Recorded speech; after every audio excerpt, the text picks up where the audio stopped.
Close your eyes for a moment and consider this. Somewhere in your mind, right now, exists the concept of a demon. You know what one looks like, or think you do.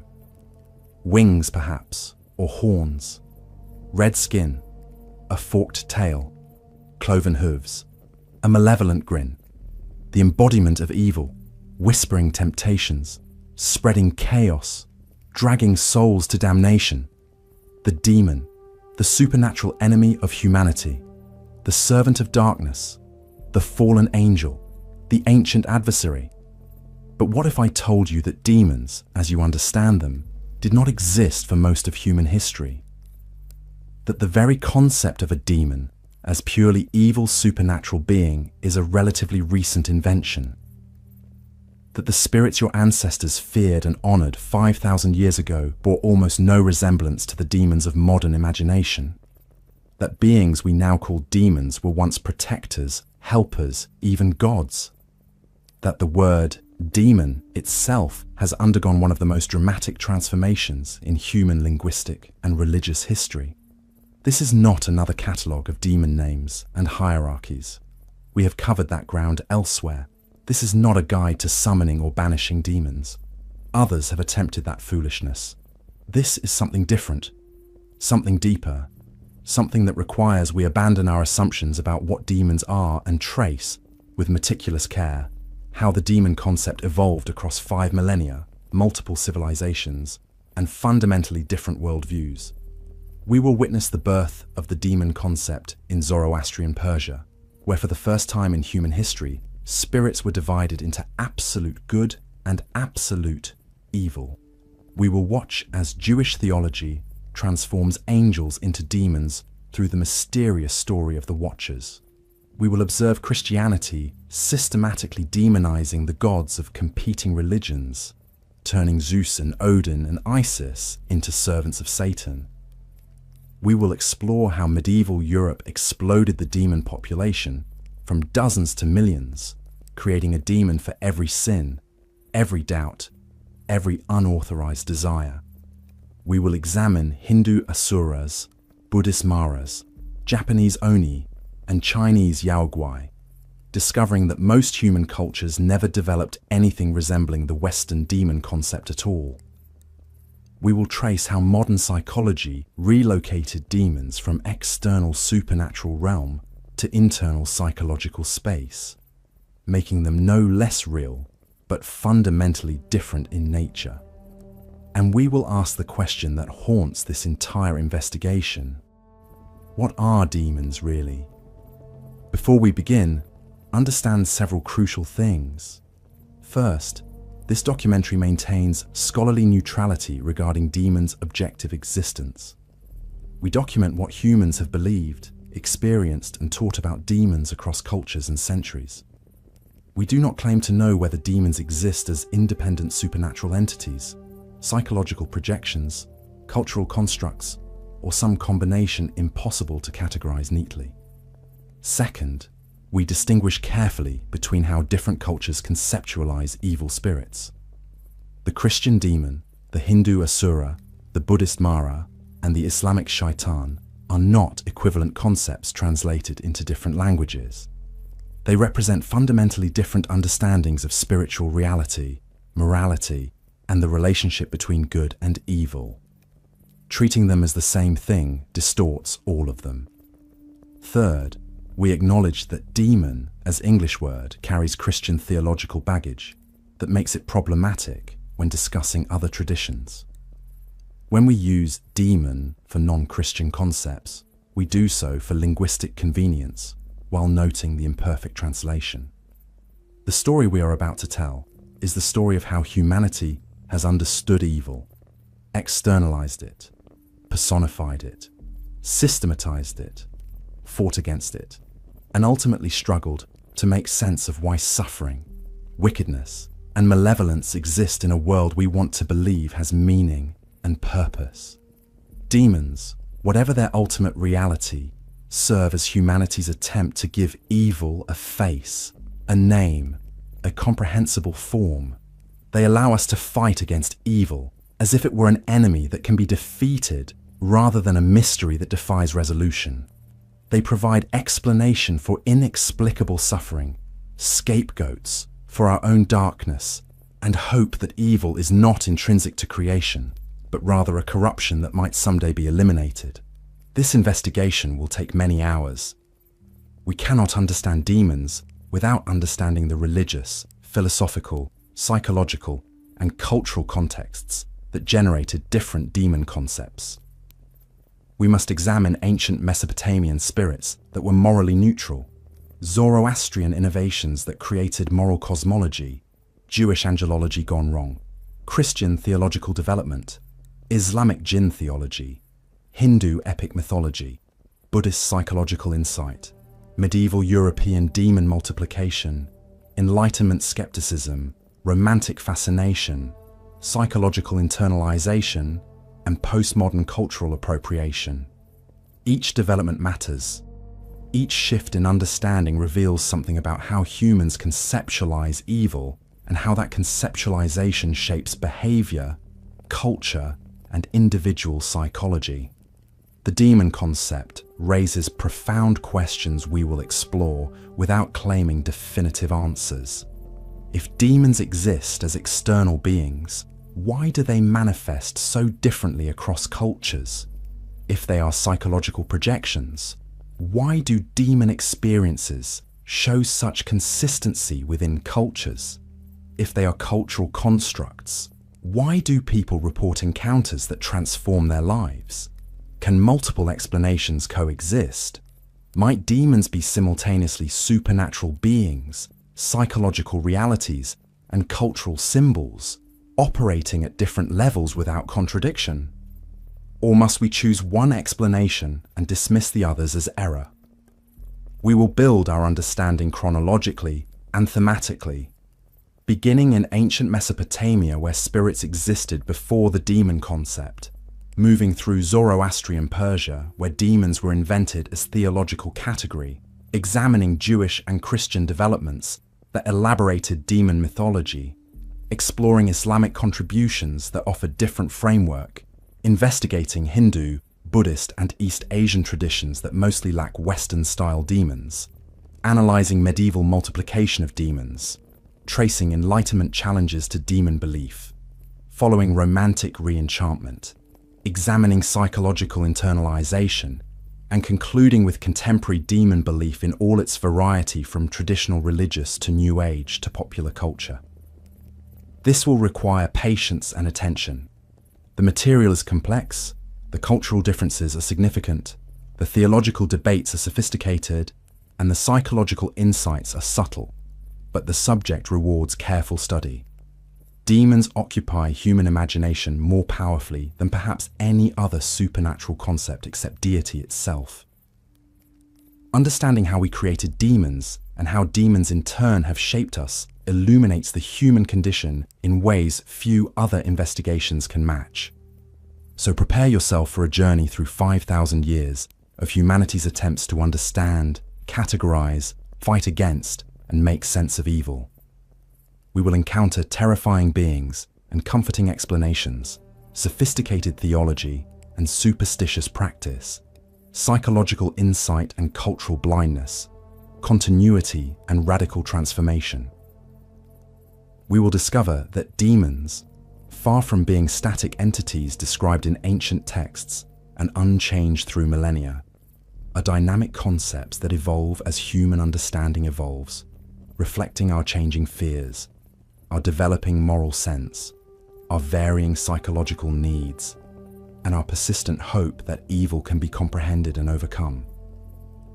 This is the complete history of demons, from ancient Mesopotamian spirits that helped and harmed without moral judgment, through Zoroastrian innovations that split the cosmos into good and evil, Jewish elaborations that told stories of fallen angels, Christian systematizations that catalogued hell's hierarchies, Islamic revelations that described jinn and shayateen, Hindu epics that made demons into complex characters, Buddhist insights that located demons in the mind, medieval explosions that populated Europe with millions of demons, psychological internalizations that relocated demons to the unconscious, and contemporary manifestations that range from literal belief to metaphorical usage. Everything documented, everything sourced, everything examined with the scholarly rigor and, I hope, the appropriate wonder at humanity's remarkable creativity in conceptualizing evil. Let us begin not with demons, but before demons existed, in ancient Mesopotamia, where spirits filled the world and human imagination, neither wholly good nor wholly evil, neither angels nor demons, but something our categories cannot quite capture. The journey from those ancient spirits to modern demons is the journey we now undertake together. Chapter 1. Before demons existed. Ancient Mesopotamia. To understand demons, we must first understand a world without demons. This sounds paradoxical, but it is essential. The ancient Mesopotamians who built the first cities, invented writing, and developed sophisticated theology did not have demons as we understand them. They had spirits, countless spirits, powerful spirits, dangerous spirits, helpful spirits, but not demons in the sense of beings fundamentally opposed to divine goodness, servants of cosmic evil, fallen from grace into irrevocable wickedness. That concept did not yet exist. The Sumerian, Akkadian, Babylonian, and Assyrian civilizations that flourished in Mesopotamia from approximately 3000 BC onward inhabited a world saturated with supernatural beings. The gods themselves numbered in the hundreds. Great cosmic deities like An or Anu, the sky god, Enlil, lord of wind and storm, Enki or Ea, god of wisdom and fresh water, Inanna or Ishtar, goddess of love and war. Below these great gods existed lesser deities with more specific functions. And below the gods, or perhaps parallel to them, or perhaps in some cases indistinguishable from them, existed the spirits. The Mesopotamian word we might carelessly translate as demon is utuku in Sumerian, becoming udug in Akkadian. But utuku does not mean demon. It means spirit, or ghost, or supernatural being. Utuku could be benevolent or malevolent, protective or hostile, helpful or harmful. Crucially, utuku were not inherently evil. Their moral character, if we can call it that, was not fixed. A utuku might protect a household faithfully for generations, then turn hostile if offended. Another utuku might attack humans generally, but be placated through proper rituals. The utuku were powerful, they were other, they were dangerous, but they were not demons. Consider the Mesopotamian classification of spirits. The ancient texts distinguish between good utuku and evil utuku, using the Sumerian words shulak for good and kul for evil. But this classification is situational and functional, not ontological. A utuku is good when it helps you and evil when it harms you. The same being might be classified differently at different times or by different people. There is no absolute moral nature inherent to the spirit itself. The Mesopotamians recognized 7 udug demons, sometimes called the 7 evil demons or the 7 wind demons. Texts describe them as destructive forces associated with wind, storm, fever, and plague. They attack humans, bring disease, cause misfortune. Yet even these so-called evil demons are not absolutely evil in theological sense. They are dangerous natural forces personified, like hurricanes or epidemics. They cause harm not from moral wickedness, but from their nature as destructive forces. You no more morally condemn them than you morally condemn a flood. The Alu demons represent disease and pestilence. They enter homes invisibly, bringing fever and sickness. Incantation texts provide elaborate rituals to expel Alu demons from houses and bodies. But Alu are not servants of cosmic evil. They are, in a sense, simply doing what diseased spirits do. They are not rebelling against divine order or working to corrupt humanity's souls. They are dangerous beings that must be managed through proper ritual and protection. But they are not enemies in a cosmic war between good and evil. The Galu demons, sometimes translated as constables or officers, serve the underworld goddess Ereshkigal. They drag condemned souls to the underworld, execute divine judgments, and enforce the laws of death. The Galu are terrifying, merciless, and dangerous. But they are not evil. They are doing their job. They serve divine order, specifically the order of the underworld. When the goddess Inanna descends to the underworld and becomes trapped there, Galu demons eventually help secure her release, though they demand a substitute. The Galu function as enforcers of cosmic law, not rebels against it. Lamashtu is perhaps the most feared Mesopotamian demon. Daughter of the sky god Anu, Lamashtu attacks pregnant women, infants, and children. She brings fever, sickness, and death to babies. Amulets to protect against Lamashtu are among the most common Mesopotamian magical objects found by archaeologists. Yet Lamashtu is not a fallen angel or a servant of Satan. She is a goddess, daughter of the highest god, who simply happens to have a violent and child-harming nature. Her actions are terrible from human perspective, but they are not rebellion against divine will. She is what she is, and humans must protect themselves from her. But there is no suggestion she has violated her nature or fallen from grace. Pazuzu, who will become famous millennia later as the demon from the film The Exorcist, is in Mesopotamian tradition actually an apotropaic deity. Apotropaic means averting evil. Pazuzu, despite his terrifying appearance with lion head, eagle talons, scorpion tail, and serpent penis, protects humans from other dangerous spirits, particularly from Lamashtu. Mesopotamians placed Pazuzu amulets and statues in their homes specifically to ward off evil. Pazuzu fights demons. He is not one himself in the later Christian sense. This raises a crucial point about Mesopotamian spiritual taxonomy. Beings we might translate as demons are not organized into a kingdom of evil opposed to a kingdom of good. They are simply powerful beings, some helpful, some harmful, most situationally, both. The Mesopotamian cosmos is not morally dualistic. It is chaotic in the sense that multiple powers exist, sometimes cooperating, sometimes conflicting, without clear, overarching moral alignment. Humans navigate this dangerous world through ritual, magic, prayer, offerings, and protective measures. But they are not fighting in a cosmic war between absolute good and absolute evil, because those categories do not yet exist. Mesopotamian exorcism texts, which exist in large numbers, provide formulas for expelling harmful spirits from people, animals, and places.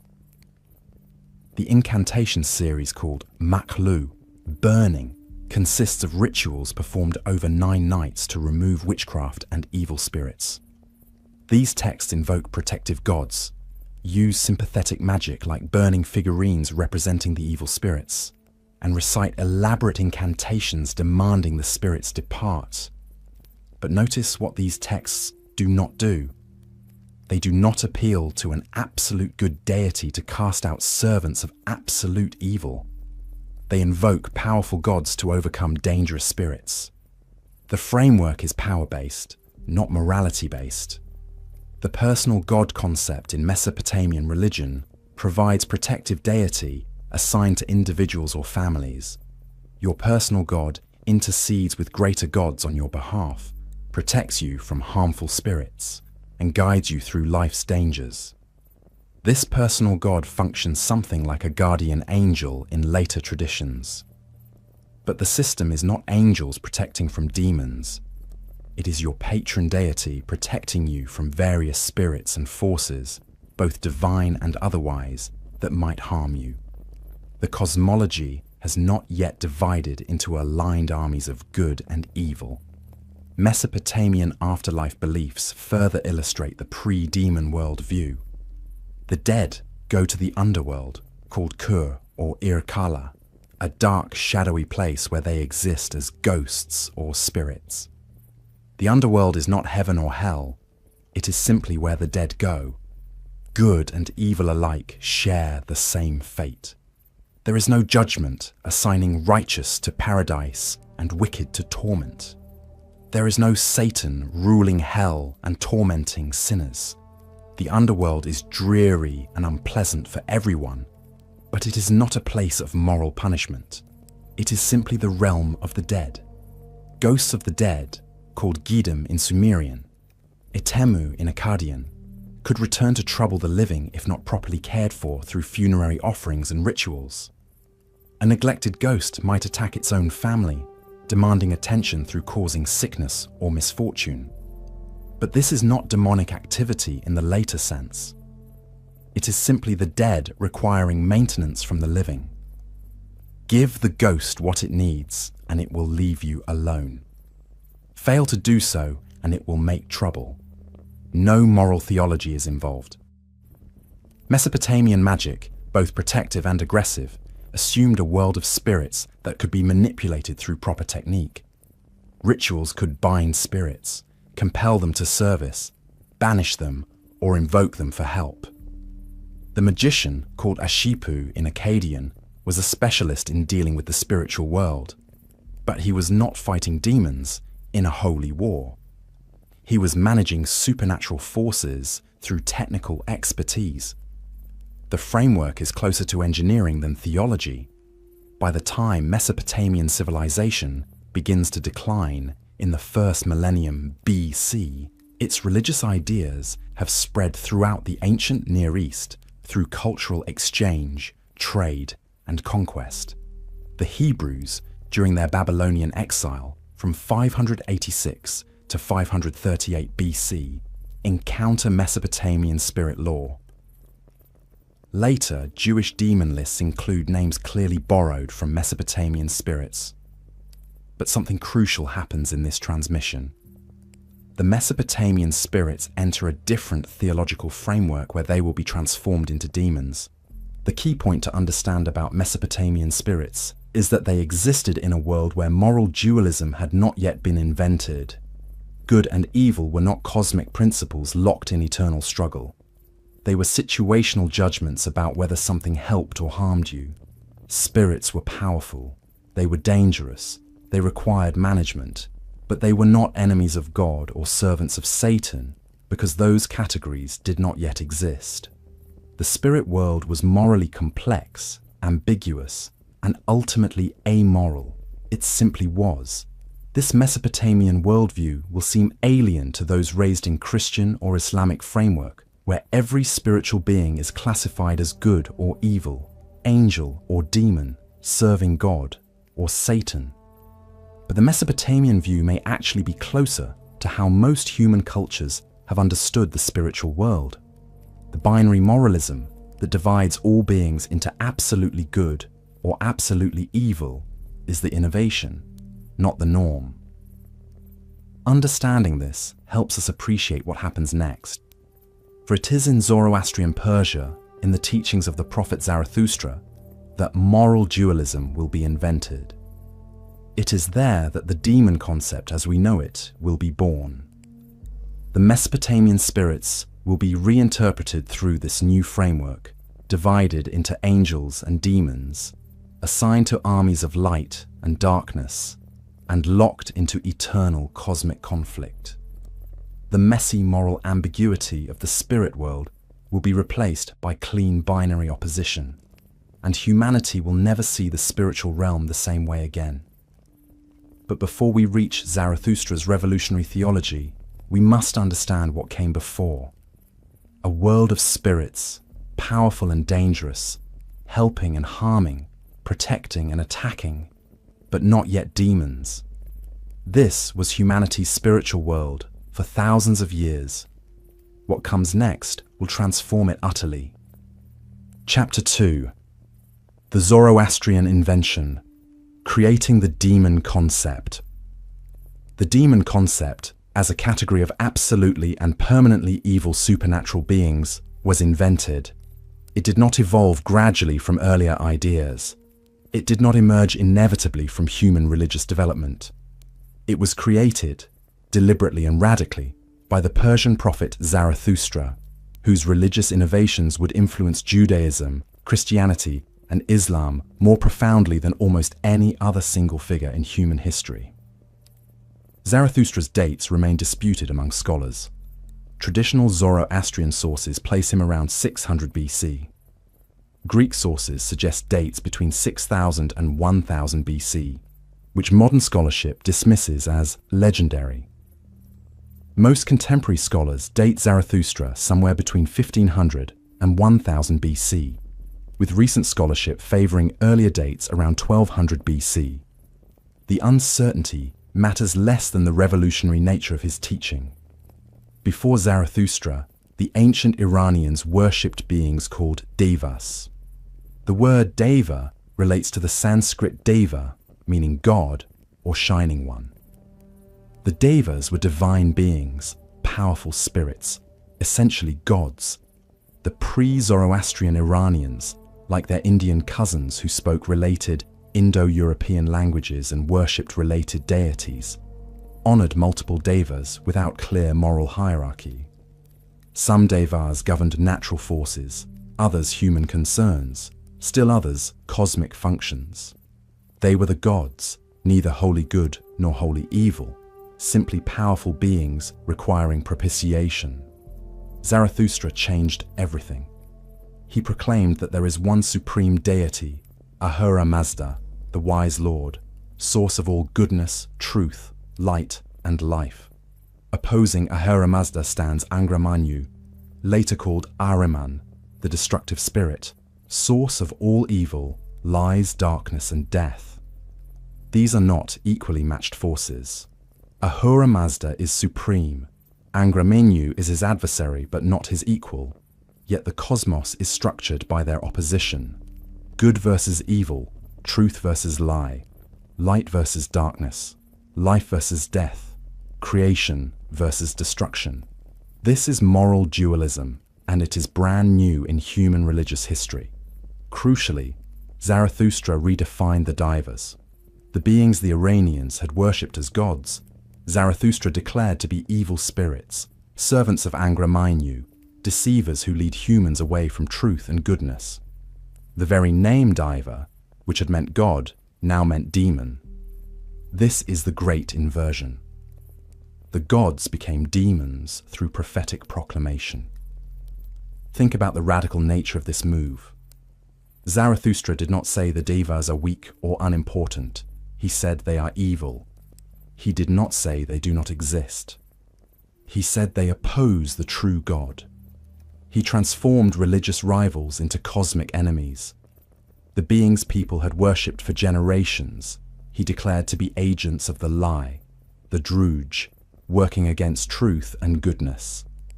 This delegitimizes competing religions absolutely. You are not worshipping the wrong god or a lesser god. You are worshipping demons. The Gathas, Zarathustra's hymns and the oldest texts in the Zoroastrian tradition, describe this cosmic opposition repeatedly. Ahura Mazda and Angra Mainyu are twins, according to one passage, suggesting not that they share essence, but that they represent binary choice. In the beginning, the passage states, there were two spirits, twins. One chose truth, the other the lie. This is the foundation of all reality. Moral choice, cosmic opposition, absolute binary between good and evil. Zarathustra's devas include specific named beings. Aishma Deva, the deva of wrath and violence, will later be transformed in Jewish demonology into Asmodeus, aka Mana, the bad mind or evil thought, opposes Vohu Mana, the good mind. Other devas represent specific vices or destructive forces. Greed, cruelty, chaos, destruction. Each deva opposes one of the Amesha Spentas, the holy immortals who serve Ahura Mazda. The cosmos is structured by these oppositions. The devas are not morally neutral spirits who might help or harm. They are absolutely evil. They deceive humans into false worship. They inspire wicked thoughts and deeds. They work constantly to corrupt creation and lead humans away from truth. They will be defeated ultimately when Ahura Mazda's final triumph eliminates evil from existence. But until that eschatological fulfillment, they actively oppose goodness in the world. This creates the concept of the demon, a supernatural being who is by nature evil, who serves the principle of evil, who cannot be placated or won over, who must be fought against, and whose ultimate destruction is assured but not yet accomplished.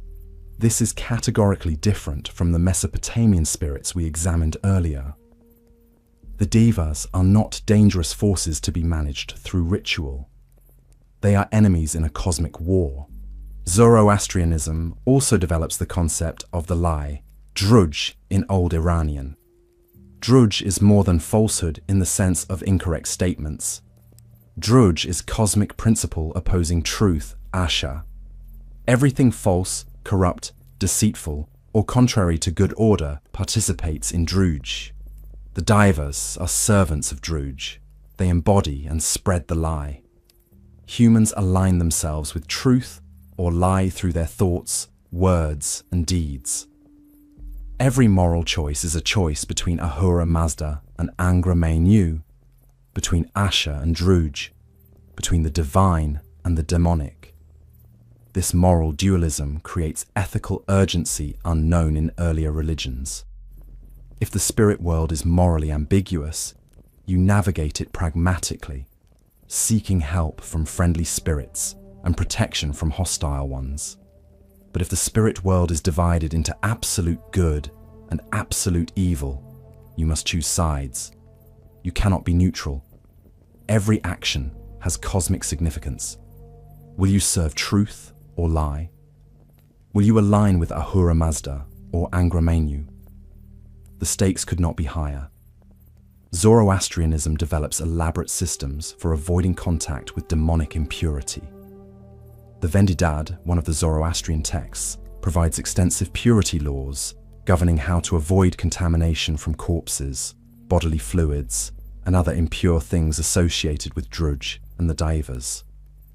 These laws are not merely hygienic recommendations, they are spiritual protections against demonic influence. Purity is goodness, impurity is evil. Maintaining purity is participating in the cosmic struggle on the side of truth. The Fravashis in Zoroastrian theology are guardian spirits assigned to each person, protecting them from devas. They are not exactly guardian angels in the later Christian sense, but the parallel is clear. Each human has spiritual allies in the cosmic battle. The Fravashis fight for you against the demonic forces seeking to corrupt and destroy you. You are not alone in the struggle.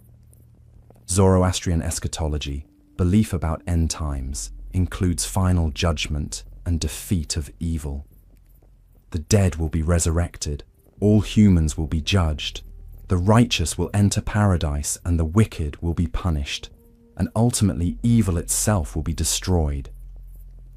Angra Mainyu and the Daivas will be eliminated from existence. Creation will be restored to its original perfection before evil corrupted it. This provides hope. Evil is powerful now, but it is not eternal. The demons are doomed. The Chinvat Bridge judgment in Zoroastrianism provides individual eschatology, mirroring cosmic eschatology. When you die, your soul crosses the Chinvat Bridge spanning the abyss. If you lived righteously, the bridge becomes wide as a road, and beautiful maidens representing your good deeds lead you across to paradise. If you lived wickedly, the bridge narrows to a razor's edge, you fall into the abyss, and hags representing your evil deeds drag you down to punishment. The Daivas are involved in this judgment, accusing the wicked and dragging them to torment. Again, demons function as executors of divine justice against evil, not rebels against that justice. Zarathustra's innovation influences later religions enormously. When Jews encounter Zoroastrianism during the Babylonian exile under Persian rule, from 539 BC onward, Zoroastrian concepts seep into Jewish thought. Angels and demons, previously minor or absent in Jewish theology, proliferate in post-exilic Jewish texts. Satan transforms from a divine prosecutor into an independent evil force. Apocalyptic visions of cosmic battles between good and evil emerge in Jewish literature. The Zoroastrian fingerprint is unmistakable. Christianity inherits these developments and intensifies them. The absolute opposition between God and Satan, angels and demons, heaven and hell, righteousness and sin, all reflect Zoroastrian moral dualism filtered through Jewish and Christian theology. Jesus describes his ministry as casting out demons and defeating Satan's kingdom. Paul writes about spiritual warfare against powers and principalities. Revelation depicts final cosmic battle ending in Satan's defeat and evil's elimination. All of this builds on foundations Zarathustra laid. Islam, emerging in 7th century AD Arabia, interacts with both Zoroastrian and Christian influences. The jinn in Islamic theology maintains some moral ambiguity. They can be Muslim or infidel, but the shayateen are absolutely evil servants of Iblis, Satan. The moral dualism is clear: good and evil, divine and demonic, with humanity caught in the middle, making choices that determine eternal destiny. What Zarathustra created was the theological framework that would dominate Western and Middle Eastern religion for 3 millennia. Before Zarathustra, spirits were powerful and dangerous, but morally ambiguous. After Zarathustra, spirits are sorted into absolute moral categories: servants of good or servants of evil, angels or demons, allies or enemies. There is no middle ground. There is no neutrality. The cosmos is a battleground, and every being must choose sides. This binary system has profound advantages. It explains evil without blaming God. Evil comes from Angra Mainyu and the Daivas, not from Ahura Mazda. It provides moral clarity. You know what is good and what is evil, because they are metaphysically distinct. It creates ethical urgency. Every choice matters in the cosmic struggle. It offers hope. Evil is powerful now, but its ultimate defeat is assured. But this system also has costs.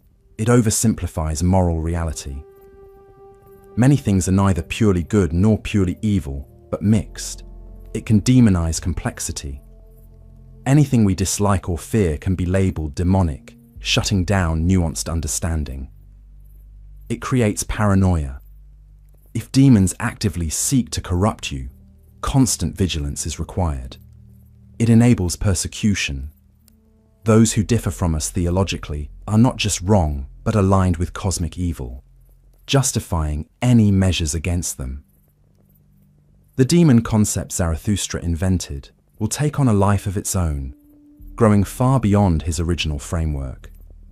Judaism, Christianity, and Islam will develop demon mythologies of incredible elaboration. Demons will multiply from a small number of named daivas to countless legions. Demon hierarchies will organize them into kingdoms, mirroring heavenly hierarchies. Specific demons will acquire detailed biographies, powers, and characteristics.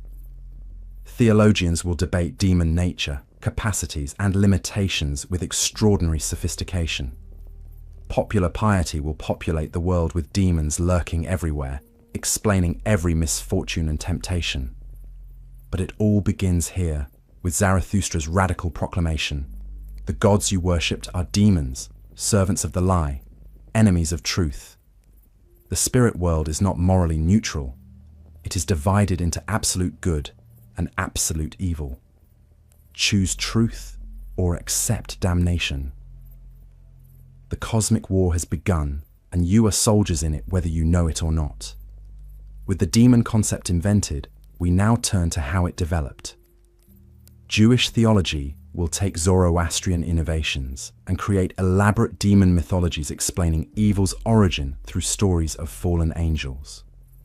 The Mesopotamian spirits we examined earlier will be reinterpreted as demons in this new framework, and the demon concept will begin its long evolution toward the forms we recognize today. Chapter 3: Jewish Transformations: How Angels Became Demons. When the Babylonian Empire conquered the Kingdom of Judah in 586 BC and exiled the Jewish elite to Babylon, Jewish theology was relatively simple regarding supernatural beings. Angels existed but played minor roles. Satan, Ha-Satan in Hebrew, was not an independent evil force, but rather a member of the divine court, whose job was to test and prosecute, something like a divine district attorney. Demons barely appeared in the Hebrew Bible.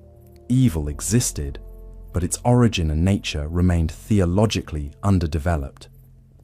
50 years later, when the Persian Empire under Cyrus the Great conquered Babylon and permitted the exiled Jews to return to Judea in 538 BC, Jewish theology had begun transforming dramatically.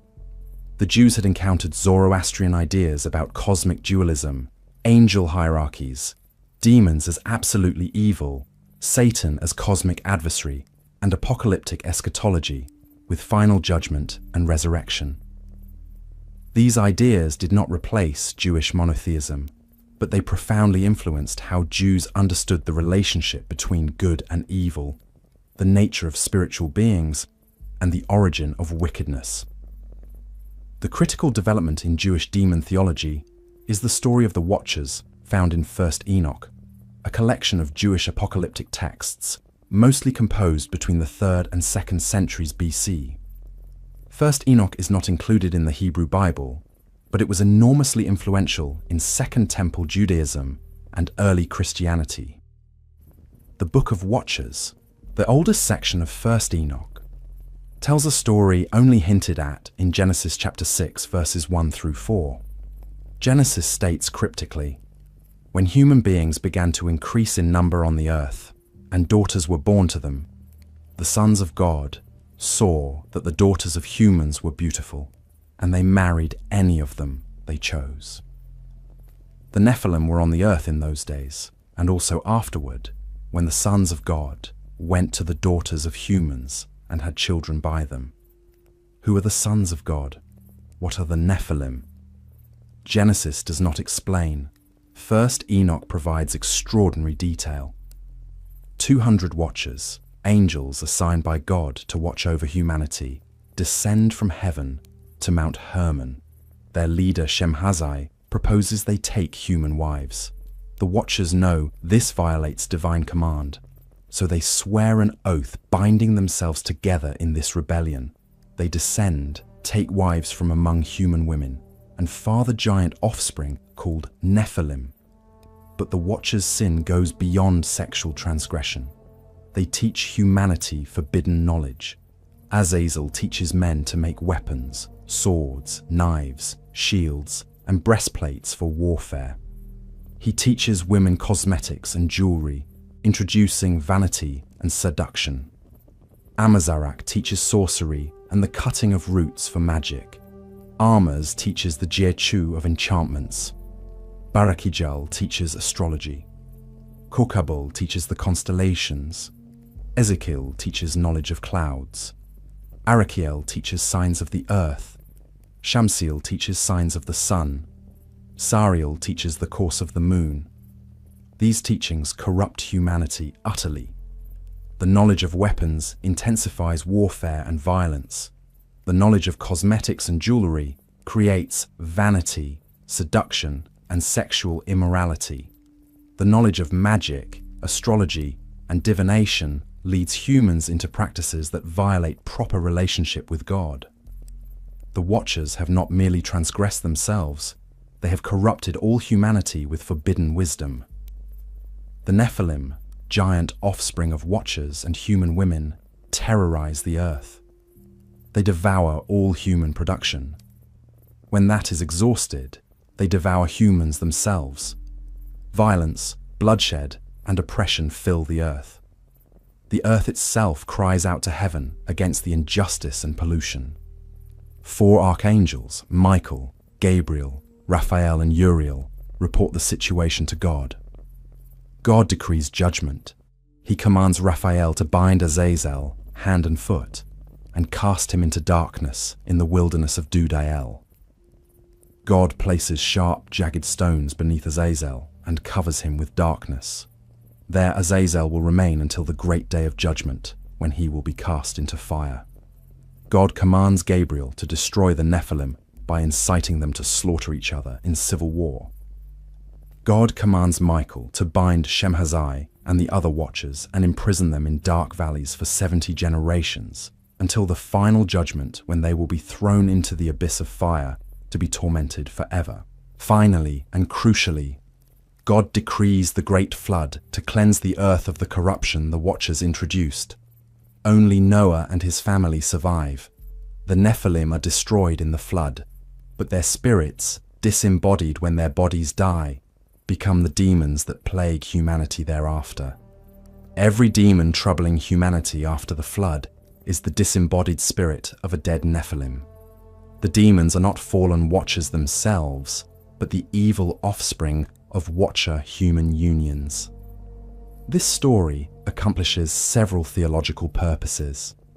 First, it explains evil's origin without blaming God. God created angels good, but angels chose evil through free will. The corruption of humanity and the violence filling the earth before the flood result from angelic rebellion, not divine creation. Second, it explains why demons exist after the flood when the Nephilim were destroyed. The Nephilim's bodies died, but their spirits continue as demons. Third, it establishes that demons are doomed. The watchers are imprisoned awaiting final judgment. The Nephilim spirits will be destroyed at the eschaton. Evil is powerful now, but its defeat is certain. The Watcher narrative raises profound theological questions that will haunt angelology for millennia. Why would angels who stand in God's presence and know his power rebel? First, Enoch suggests lust as the motive. The Watchers saw human women and desired them despite knowing this violated their nature and divine command. Passion overcame reason and righteousness. This suggests that even beings with perfect knowledge of God can choose evil if desire is strong enough. Can angels sin if they possess no bodies and thus no bodily passions? The Watcher story assumes angels can take bodily form and experience sexual desire. Later Christian theology, particularly in Aquinas, will deny angels have bodies and will reinterpret Genesis 6 as describing human unions, not angel-human couplings. But Second Temple Judaism clearly believed angels could embody themselves and experience passion strong enough to override their obedience to God. If angels can fall, can they also repent and be restored? The Watcher narrative says no. The fallen Watchers are imprisoned irrevocably. There is no possibility of redemption for them. Their fate is sealed. This introduces the concept that spiritual beings choosing evil with full knowledge cannot change. They have made their choice and are locked into it eternally. This contrasts with human free will, which remains changeable until death. Humans can repent, fallen angels cannot. The Book of Jubilees, another Jewish text from the 2nd century BC, elaborates the Watcher story differently. In Jubilees, some Watchers descend and sin as described in Enoch, but God permits 10% of their demon offspring to remain active after the flood, to serve as Mastemas, Satan's, forces for testing humanity. The other 90% are bound. This explains why demons exist, but are limited in number.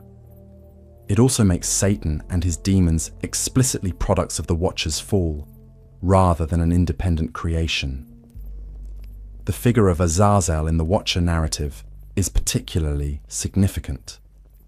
Leviticus chapter 16 describes the Day of Atonement ritual, where 2 goats are selected. One is sacrificed to God. The other is designated for Azazel and driven into the wilderness bearing the sins of Israel.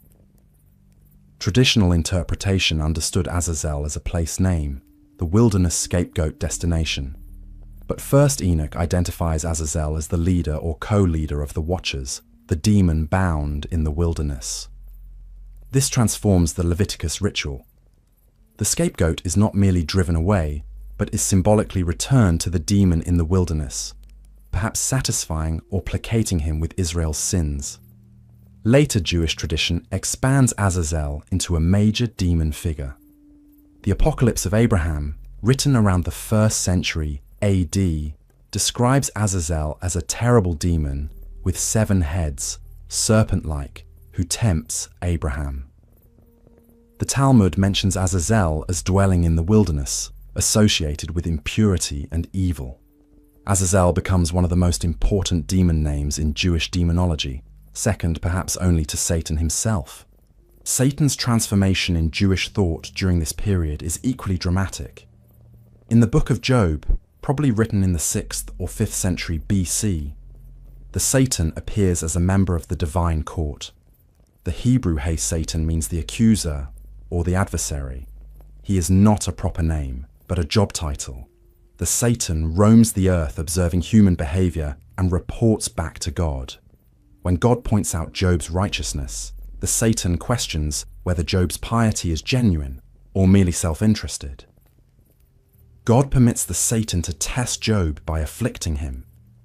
The Satan brings suffering, but he does so as part of his authorized role in the divine court, not as rebellion against God.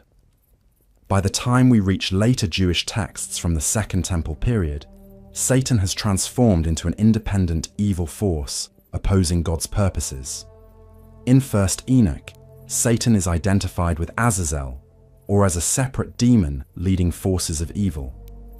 The Book of Jubilees calls him Mastama, meaning enmity or opposition, and describes him as Prince of Demons, who leads the surviving Nephilim spirits.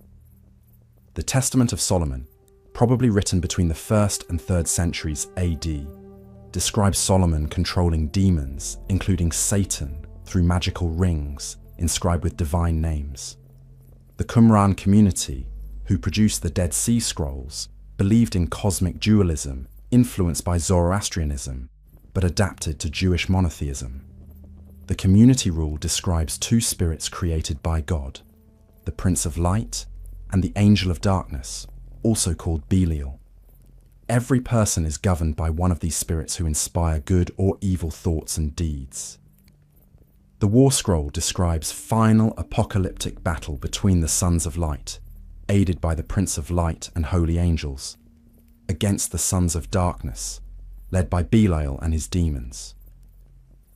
This is Jewish apocalyptic dualism maintaining strict monotheism. God created both spirits, but adopting Zoroastrian-style cosmic warfare between good and evil forces.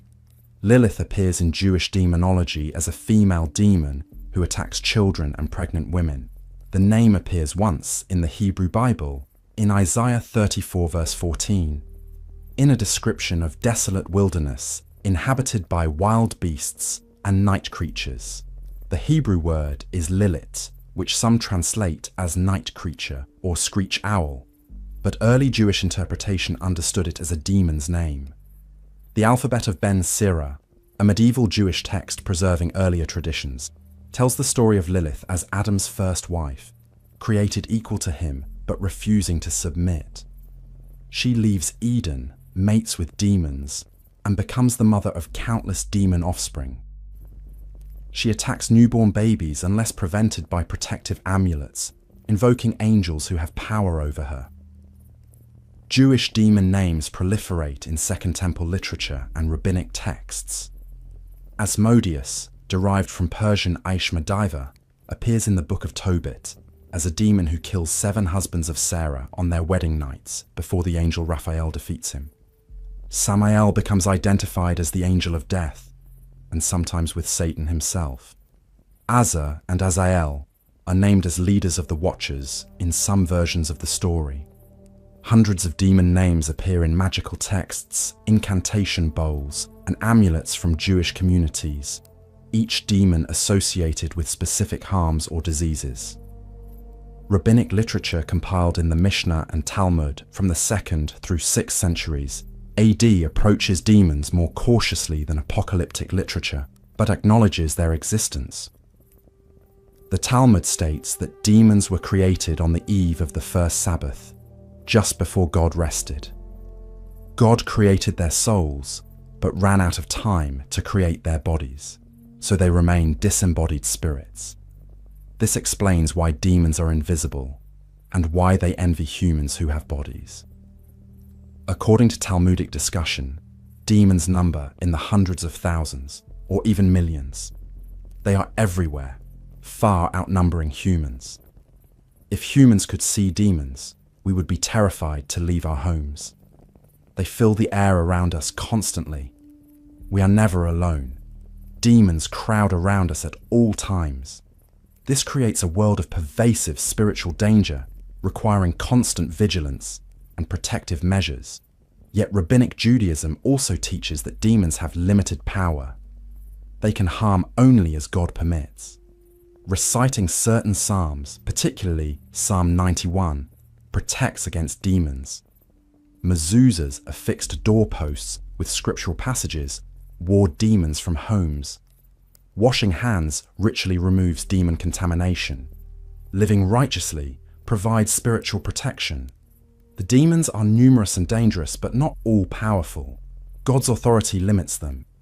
The Talmud discusses whether demons possess intelligence and free will.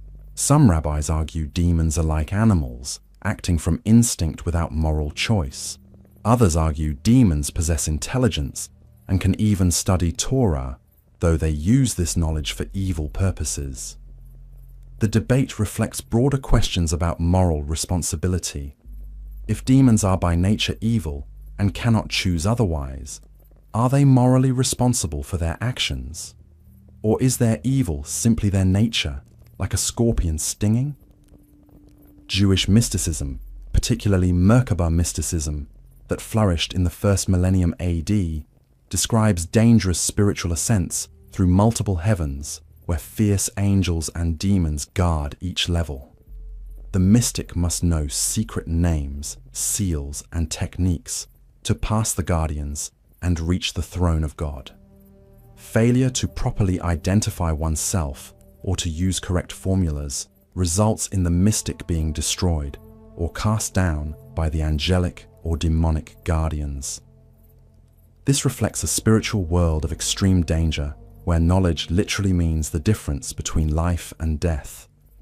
Later, Kabbalah, developing from the 12th century onward, creates elaborate systems of evil forces called the Sitra Achra, the other side, or Kelipot, the shells or husks. These are demonic realms mirroring the holy Sephirot of the Tree of Life. Each holy emanation of God has a corresponding unholy emanation in the demonic realm.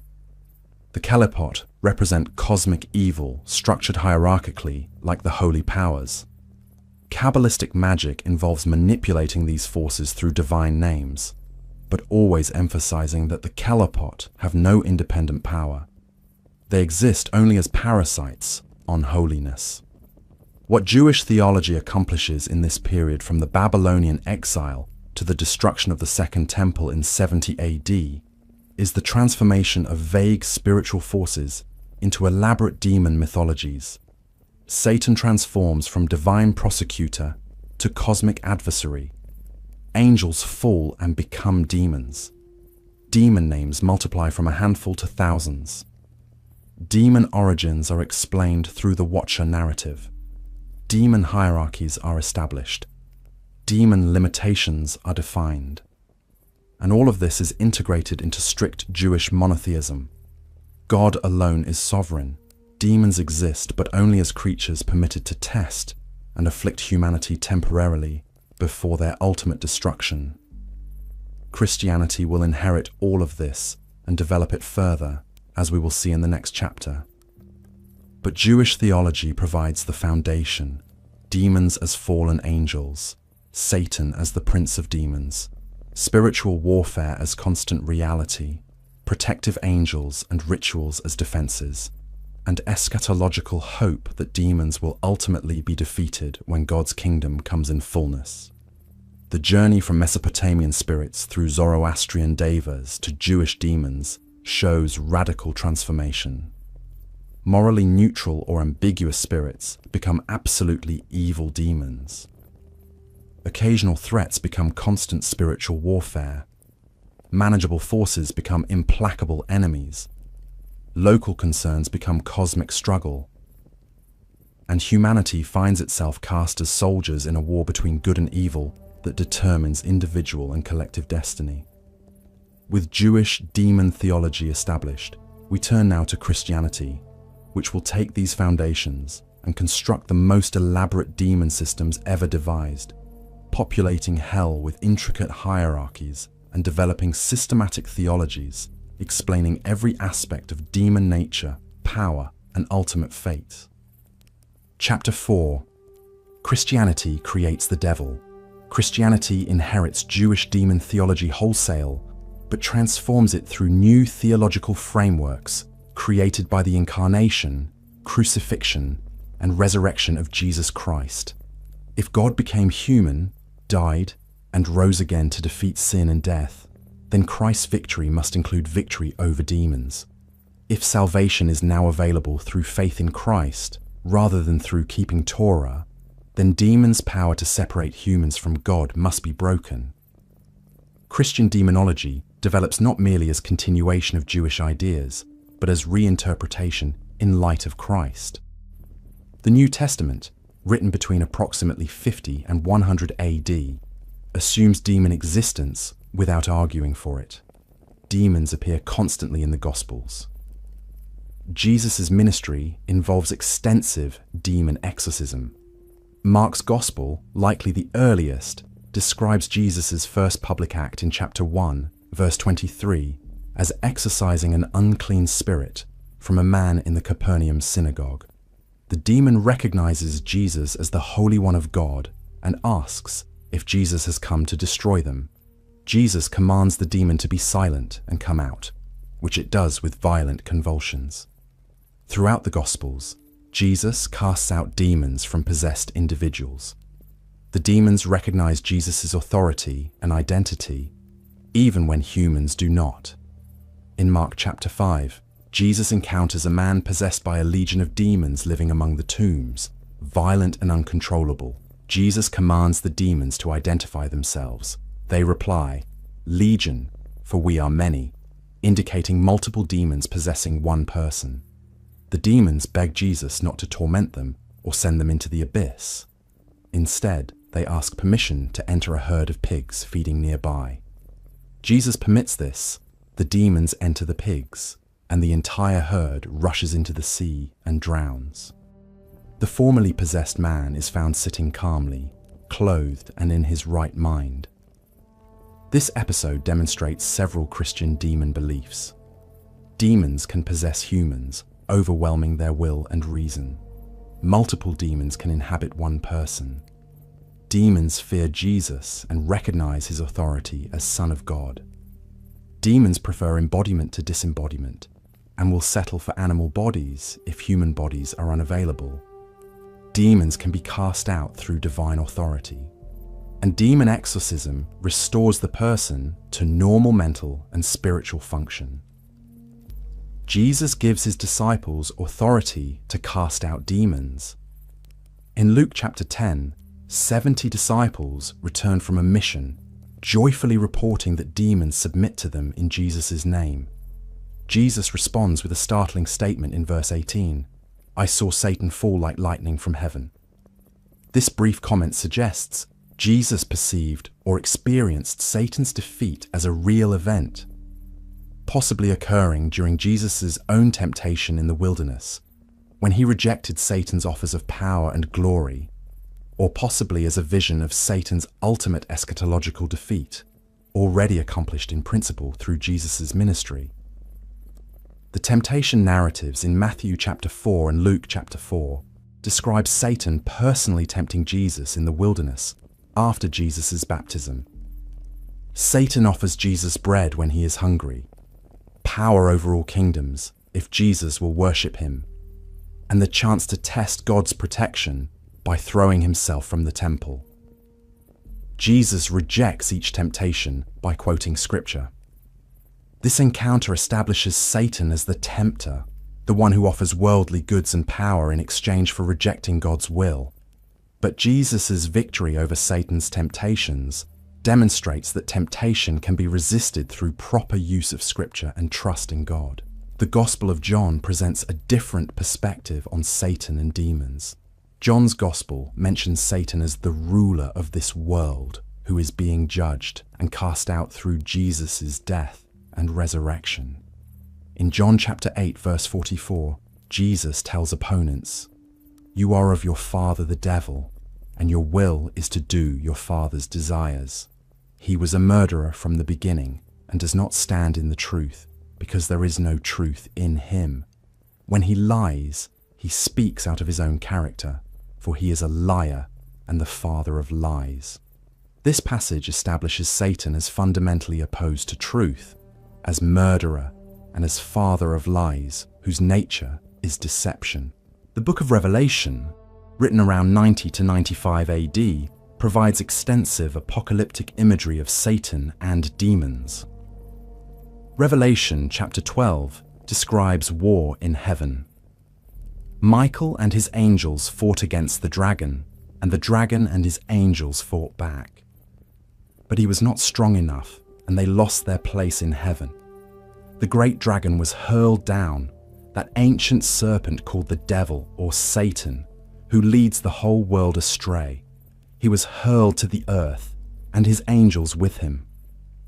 This vision establishes Satan as the dragon, the ancient serpent from Genesis chapter 3, who tempted Eve, now identified as the devil who was cast from heaven along with his angels who became demons. Revelation chapter 20 describes Satan's ultimate fate. After a 1,000-year period when Satan is bound and imprisoned, he is released for a short time, leads a final rebellion, and then is thrown into the lake of fire and sulfur, where he is tormented day and night forever and ever. This establishes Satan's ultimate doom: eternal conscious torment with no possibility of escape or annihilation. The demons presumably share this fate. Paul's letters, written earlier than the Gospels in the 50s AD, mention demons and Satan regularly. 2 Corinthians chapter 11 verse 14 warns that Satan disguises himself as an angel of light, indicating demons can deceive by appearing holy and good. Ephesians chapter 6 verse 12 states, "We do not wrestle against flesh and blood, but against the rulers, against the authorities, against the cosmic powers over this present darkness, against the spiritual forces of evil in the heavenly places."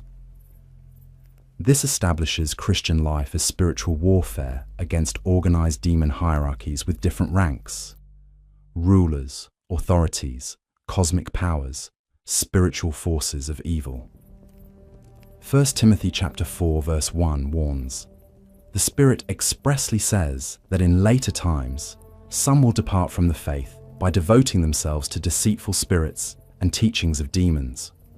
This establishes that demons actively promote false doctrine and heresy to lead Christians away from true faith. Demons are not merely tempters to immoral behavior, but theological deceivers spreading false teaching. The Epistle to the Hebrews chapter 2 verse 14 states that Jesus became human so that, through death, he might destroy the one who has the power of death, that is, the devil, and deliver all those who through fear of death were subject to lifelong slavery. This establishes Christ's death and resurrection as victory over Satan's power, specifically over death itself. Satan had power over death, but Christ's resurrection breaks that power. 1 Peter chapter 5 verse 8 warns, "Be sober-minded, be watchful. Your adversary the devil prowls around like a roaring lion, seeking someone to devour." This establishes Satan as actively hunting Christians, constantly threatening to destroy faith. 1 John chapter 3 verse 8 declares, "Whoever makes a practice of sinning is of the devil, for the devil has been sinning from the beginning." The reason the Son of God appeared was to destroy the works of the devil. This establishes habitual sin as aligning oneself with the devil and establishes Christ's mission as destroying Satan's works. The early church fathers developed these New Testament foundations into systematic demon theology. Justin Martyr, writing around 150 AD, describes demons as fallen angels who chose evil through free will. They lusted after human women, producing giant offspring as described in Genesis 6. Now they inspire idol worship, receiving pagan sacrifices meant for false gods. Every pagan temple and sacrifice actually honors demons, not gods, because the gods do not exist. Demons impersonate the gods to receive worship and offerings, leading humans into false religion. Irenaeus of Lyons, writing around 180 AD, identifies Satan as the angel who became proud and fell, becoming the devil. Satan tempted Eve in the garden, bringing sin and death into the world. Satan continues tempting humanity, but Christ's incarnation, crucifixion, and resurrection defeated Satan's power. Satan now awaits final judgment and eternal punishment in hell. Demons are Satan's angels who fell with him and serve him in opposing God's purposes. Origen of Alexandria, writing in the 3rd century, produces the most sophisticated early Christian demon theology. Origen argues that all rational beings, including angels, were created equal with free will. Some angels used their freedom to cling to God, remaining holy. Others turned away from God in varying degrees, becoming demons of greater or lesser wickedness. Satan was the first and highest angel who fell farthest, becoming the prince of demons. Lesser demons fell to lesser depths, creating a demonic hierarchy mirroring the angelic hierarchy. Origen controversially suggests that demons might eventually be saved. If they have free will, perhaps over eons they might repent and return to God. God's mercy and Christ's redemptive work might ultimately extend even to demons. This universal salvation, or apokatastasis doctrine, is rejected by mainstream Christianity as too optimistic about demons' capacity for change and too dismissive of biblical passages describing eternal punishment. The Church insists demons are locked in evil and will be punished forever. Tertullian, writing around 200 AD, emphasizes demons' role in idol worship, magic, astrology, and pagan philosophy. Every practice Christianity opposes is inspired by demons. Theatre, gladiatorial games, immodest dress, jewelry, cosmetics, all are demonic influences corrupting society. Christians must avoid anything associated with demons, maintaining strict separation from pagan culture. Athanasius of Alexandria, writing in the 4th century, describes Anthony the Great's battles with demons in the Egyptian desert. The life of Anthony, written around 357 AD, depicts the monk's constant warfare against demons who appear in various forms: wild beasts, beautiful women, fellow monks, even Christ himself to deceive him. Demons cannot harm those who trust in Christ, but they can terrify, tempt, and deceive. Only through prayer, fasting, scripture, and reliance on Christ can demons be resisted. Augustine of Hippo, writing in the late 4th and early 5th centuries, provides the most influential Western Christian demon theology. In his massive work, The City of God, Augustine discusses demons extensively. He argues that angels were created good, but some fell through pride, specifically pride in their own goodness and power, rather than acknowledging it as gift from God. Satan and his angels wanted to be independent sources of goodness rather than recipients of divine grace. This pride turned their will from God to themselves, corrupting their nature. Augustine insists the fall was immediate and irrevocable. The instant angels chose evil with full knowledge and complete will, their natures were fixed in that choice. Angels who remained faithful were simultaneously confirmed in grace and cannot fall. Fallen angels are confirmed in evil and cannot repent. This is not because God refuses their repentance, but because their natures as pure intellects, choosing with perfect knowledge, cannot change fundamental orientation. They made their choice and are locked in it eternally. On demon knowledge, Augustine argues, demons possess vast intelligence, superior to humans because of their angelic nature. They know natural processes, can predict many future events through superior understanding of causes and effects, and can observe human behavior better than humans observe each other.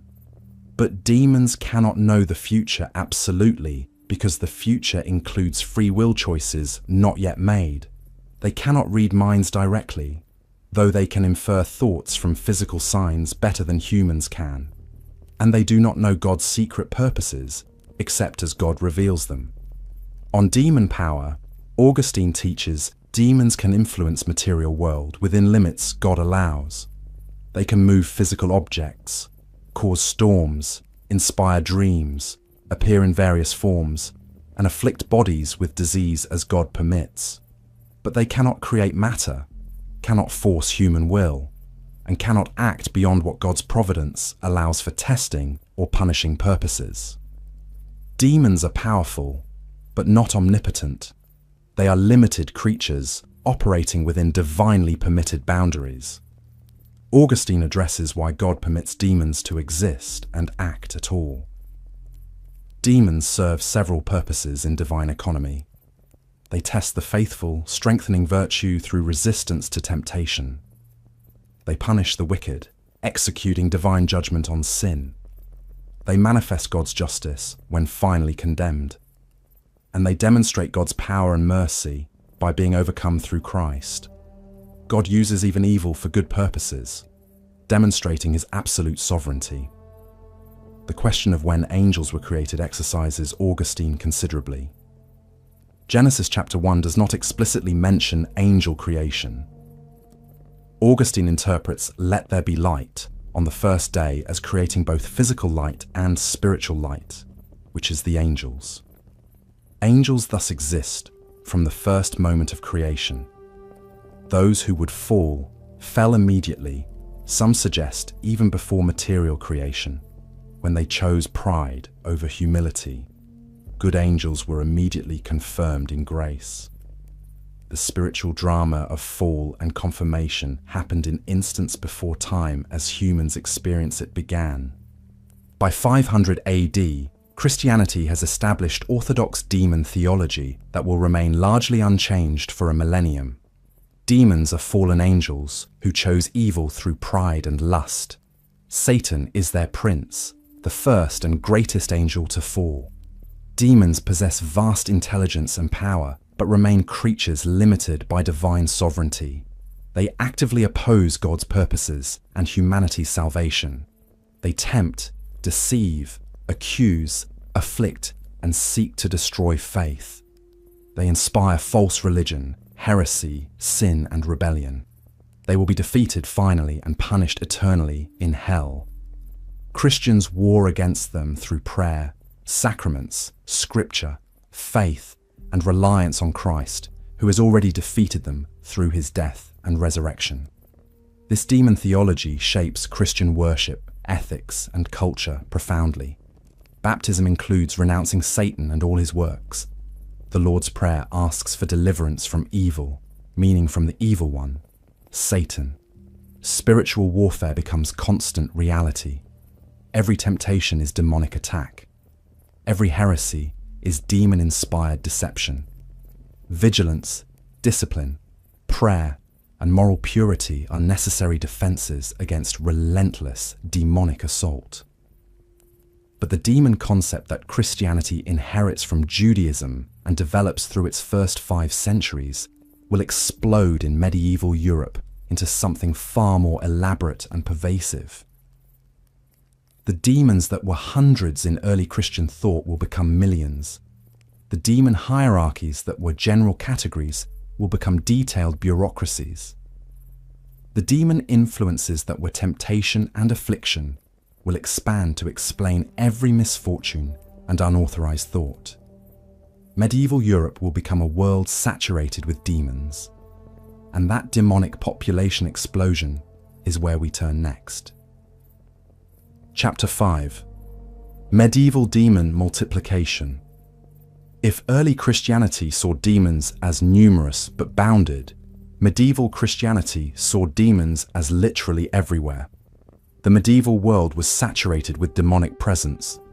Demons filled the air, crowded around every person, lurked in every shadow, and explained every misfortune from stubbed toes to plagues. The demon population, which numbered in the hundreds or thousands in early Christian sources, exploded into millions or even billions in medieval estimates. This is not merely quantitative increase, but qualitative transformation in how demons function in Christian consciousness. Why did medieval Europe need so many demons? Multiple factors converge. First, the collapse of Roman centralized authority created political chaos and violence throughout Europe. Invasions, warfare, feudal oppression, and endemic insecurity made life brutal and short. Demons provided explanation for suffering that did not blame God or require confronting human social arrangements. Bad things happen because demons cause them. Second, recurring plagues from the 6th century onward, culminating in the Black Death of 1347 through 1353, which killed perhaps 1/3 of Europe's population, demanded explanation. Medical knowledge could not explain why plague struck seemingly at random, killing some while sparing others in the same household. Demonic agency offered comprehensible cause. Demons spread plague as divine punishment for sin or as direct demonic attack. Either way, demons explained the inexplicable.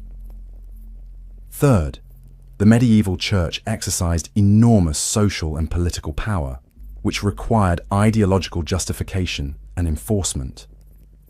Having external enemies, demons, and those aligned with them, strengthened church authority. Anyone questioning church teaching or authority could be accused of demonic influence.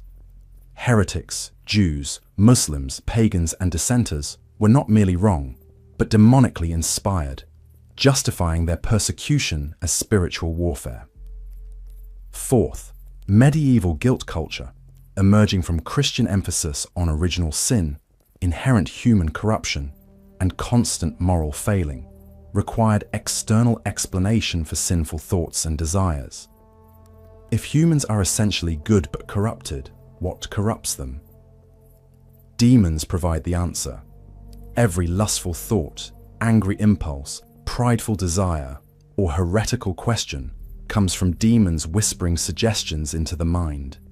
This externalizes moral struggle, making sin something done to you rather than something emerging from your own nature. Fifth, the sheer human need for meaning and pattern in a chaotic world drove demon proliferation. Random suffering is unbearable. Suffering with explanation is tolerable. If demons cause misfortune, then ritual and moral reform can prevent it. If misfortune is random, humans are helpless. Better to live in a world teeming with demons you can fight through prayer and holy living than in a meaningless cosmos indifferent to your suffering. The medieval demon explosion manifests in systematic categorization. Where early Christianity had general demon categories, medieval theology creates detailed taxonomies organizing millions of demons into hierarchies, ranks, and specialized functions. Different demon classification systems emerge from different theologians, but all share the impulse to impose order on the demonic realm through exhaustive categorization. Peter Binsfeld's classification from 1589, though technically Renaissance, reflects medieval patterns. Binsfeld assigns each of the 7 deadly sins to a demon prince. Lucifer governs pride, Mammon governs greed, Asmodeus governs lust, Satan governs wrath, Beelzebub governs gluttony, Leviathan governs envy, and Belphegor governs sloth. This creates specialized demons for every vice, suggesting that resisting specific sins requires recognizing which demon promotes it. The Lantern of Light, an English Lollard text from 1415, provides an alternative classification based on how demons attack the soul. Some demons tempt through the senses: sight, hearing, taste, touch, smell. Others attack through imagination, suggesting evil fantasies. Others corrupt reason with false arguments. Others pervert the will directly. This psychological demon classification reveals medieval understanding of how temptation works. Demons exploit different faculties of the soul, requiring different defenses. Alphonsus de Spina's Fortalitium Fidei from 1459 estimates there are 133,306,668 demons. He arrives at this specific number through calculation based on Revelation 12, verse 4, which states the dragon's tail swept 1/3 of the stars from heaven. If angels are called stars and 1/3 fell with Satan, then calculating the total angel population yields the demon number. This reveals the medieval passion for precision, even in speculative theology, transforming metaphorical biblical imagery into exact demonic census. Other medieval sources offer different estimates. Some suggest 10,000 demons for every human, creating demon populations in the billions given medieval human population. The multiplication reflects the sense that demons absolutely surround humans constantly. You are never alone. Demons crowd the air you breathe, observe your every action, suggest evil thoughts continuously. The world is a battlefield, and demons vastly outnumber human soldiers. Medieval demon specialists, meaning specific demons assigned to specific harms, proliferate beyond numbering. There are demons of specific diseases, demons of fever, demons of plague, demons of leprosy, demons of madness. There are demons of specific sins, demons promoting blasphemy, demons encouraging adultery, demons inspiring pride in clerics, demons leading monks to break their vows. There are demons of specific occupations, demons tempting merchants to greed, demons leading knights to vainglory, demons inspiring peasant rebellion.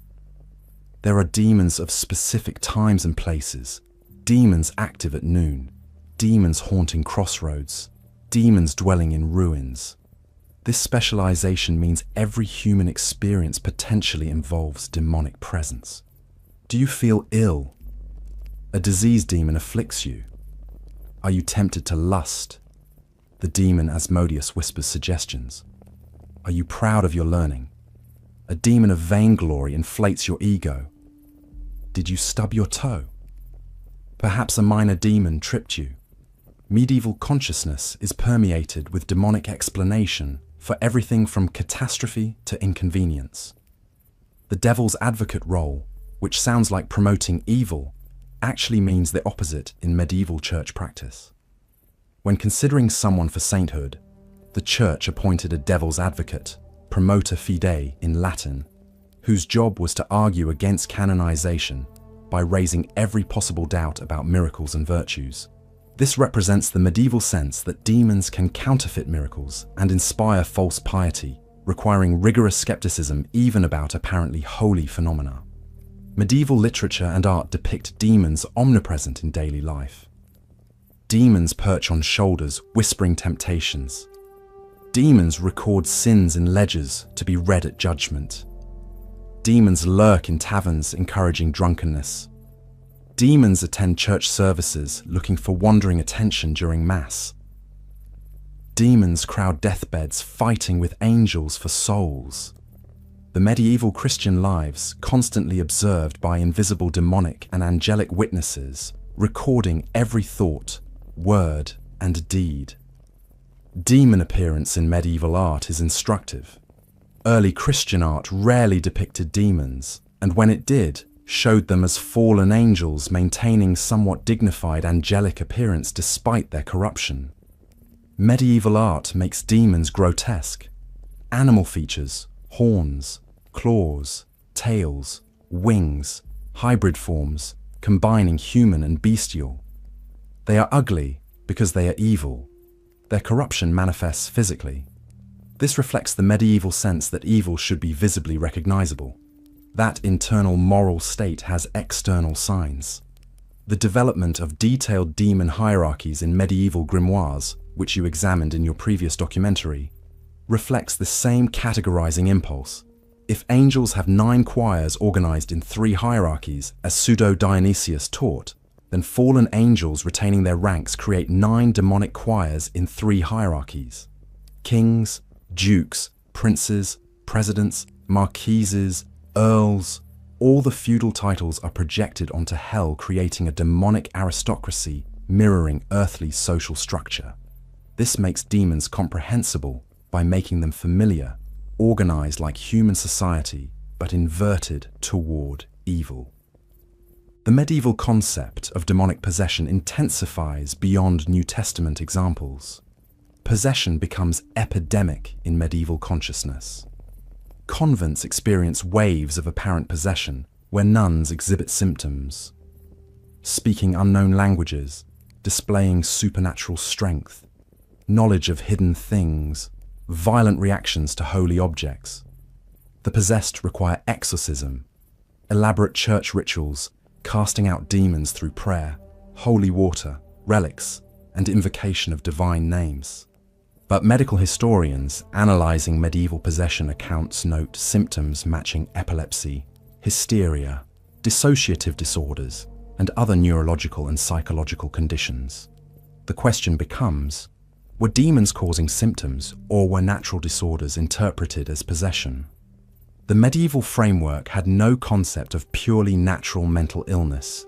Abnormal behavior and experiences, especially when dramatic and disturbing, were understood as demonic influence or possession.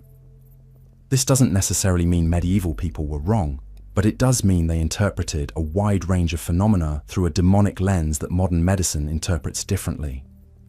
The connection between demons and witchcraft becomes increasingly emphasized in late medieval period. The Canon Episcopi, a 9th century church document, had dismissed witchcraft beliefs as superstitious fantasies. Women who think they fly to sabbats with Diana are deluded by demons, but the flight is imaginary. But by the 15th century, church authorities increasingly believe witchcraft is real.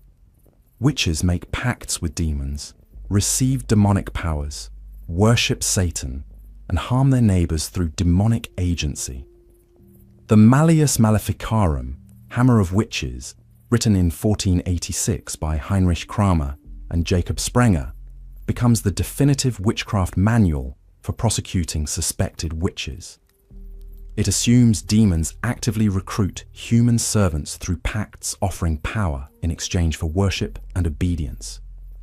Witches receive demonic assistance to harm their enemies, raise storms, cause impotence, kill children, and generally spread malevolence.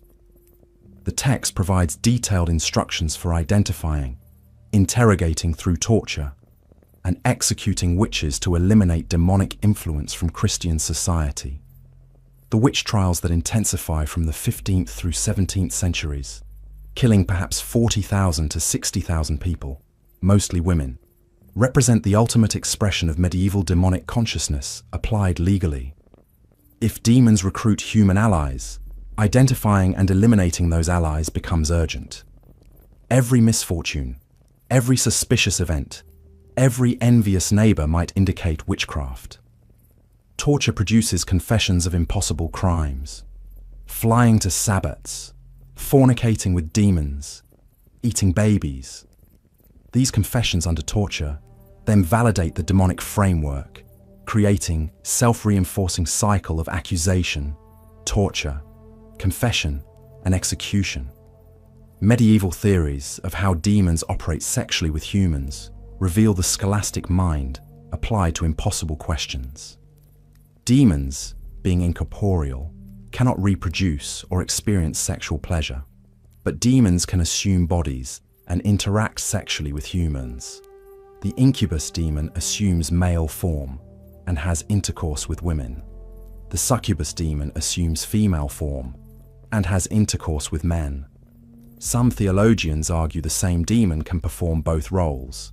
As succubus, collect semen from a man, then, as incubus, deliver that semen to a woman, creating pregnancy where the demon is intermediate, not parent.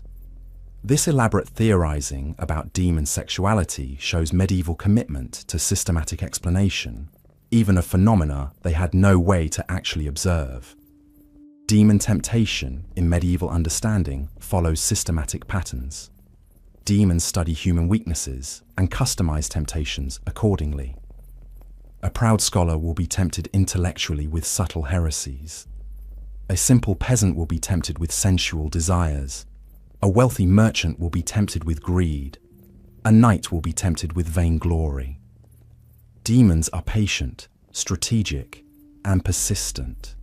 They may spend years gradually corrupting a soul through incremental compromises.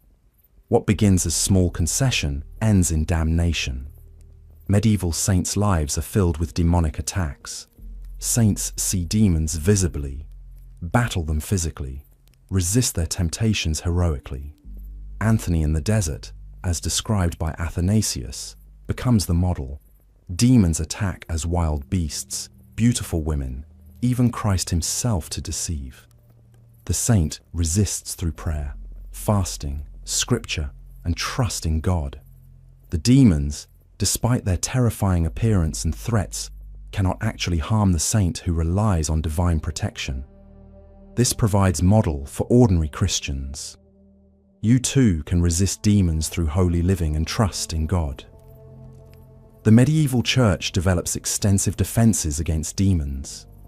Sacraments, especially Eucharist and confession, provide grace, strengthening resistance to temptation. Holy water repels demons. Relics of saints possess protective power. Consecrated space, churches and monasteries, offers relative safety from demonic attack. Prayer, especially Psalms and the Lord's Prayer, drives demons away. The sign of the cross wards off evil. Speaking Jesus' name defeats demons. Wearing blessed medals and scapulars provides protection. Living morally and avoiding sin reduces demonic access. Yet despite all these defenses, medieval Christians live in constant anxiety about demonic attack. The very proliferation of protective measures indicates pervasive fear. You are always vulnerable. Even in church, even during Mass, demons seek openings. A wandering thought during prayer is demonic distraction. A moment of pride after a good deed is demonic inflation. Any lapse in vigilance invites attack. The result is guilt culture of extraordinary intensity, constant self-examination, scrupulous confession, rigorous self-denial, all attempting to minimize demonic influence.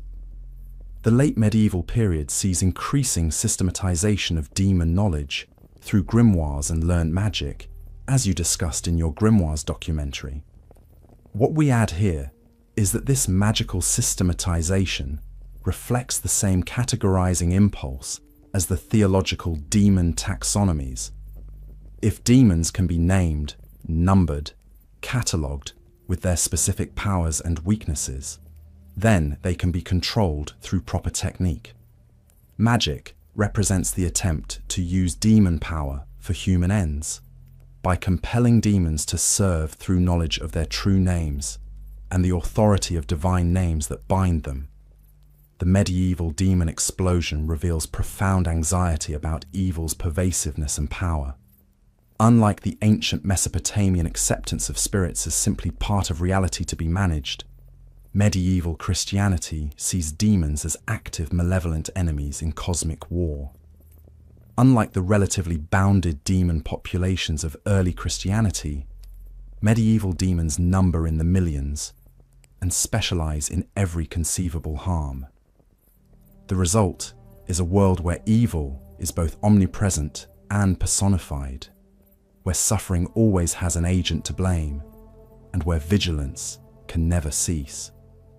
By 1400, medieval Christianity has created the most elaborately developed demon mythology in human history. Demons are everywhere, doing everything, organized systematically, attacking constantly, and defeated only through maximum devotion and church-mediated grace. This world of demons saturated with meaning. Terrible meaning, but meaning nonetheless. Nothing happens by chance. Everything has cause, usually demonic cause. This provides horrible comfort. Your suffering matters, even if only as a battlefield in cosmic war between absolute good and absolute evil. But this medieval, demon-saturated worldview will face challenges. Renaissance humanism will question medieval superstition. Reformation will challenge Catholic demonology while creating Protestant versions. Enlightenment will dismiss demons as primitive error, yet demons will persist, adapting to new frameworks, relocating from external spirits to internal psychology, from theological category to cultural metaphor. Before we trace that modern transformation, we must examine how non-Western cultures conceived evil spirits, discovering that most of the world never developed anything resembling the Western demon concept at all. Chapter 6. Cross-cultural demons, different worlds, different evils. The Western demon concept, developing from Zoroastrian innovations through Jewish elaboration and Christian systematization into medieval proliferation, represents one way humans have understood supernatural evil. But it is not the only way, nor even the most common way, across human cultures. Most civilizations never developed the Western notion of demons as absolutely evil supernatural beings fallen from grace and locked in cosmic warfare against a good deity. Examining how other major traditions conceptualize spirits and evil reveals the peculiarity of the Western demon and challenges assumptions that our categories are universal or inevitable.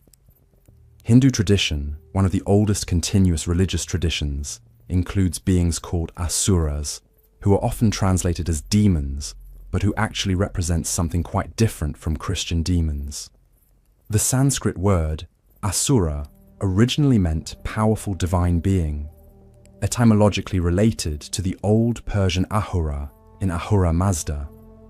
In the oldest Hindu texts, the Rig Veda, composed between 1500 and 1200 BC, asuras are gods, sometimes synonymous with devas. Varuna, one of the most important Vedic deities, is called Asura, meaning lord or powerful one.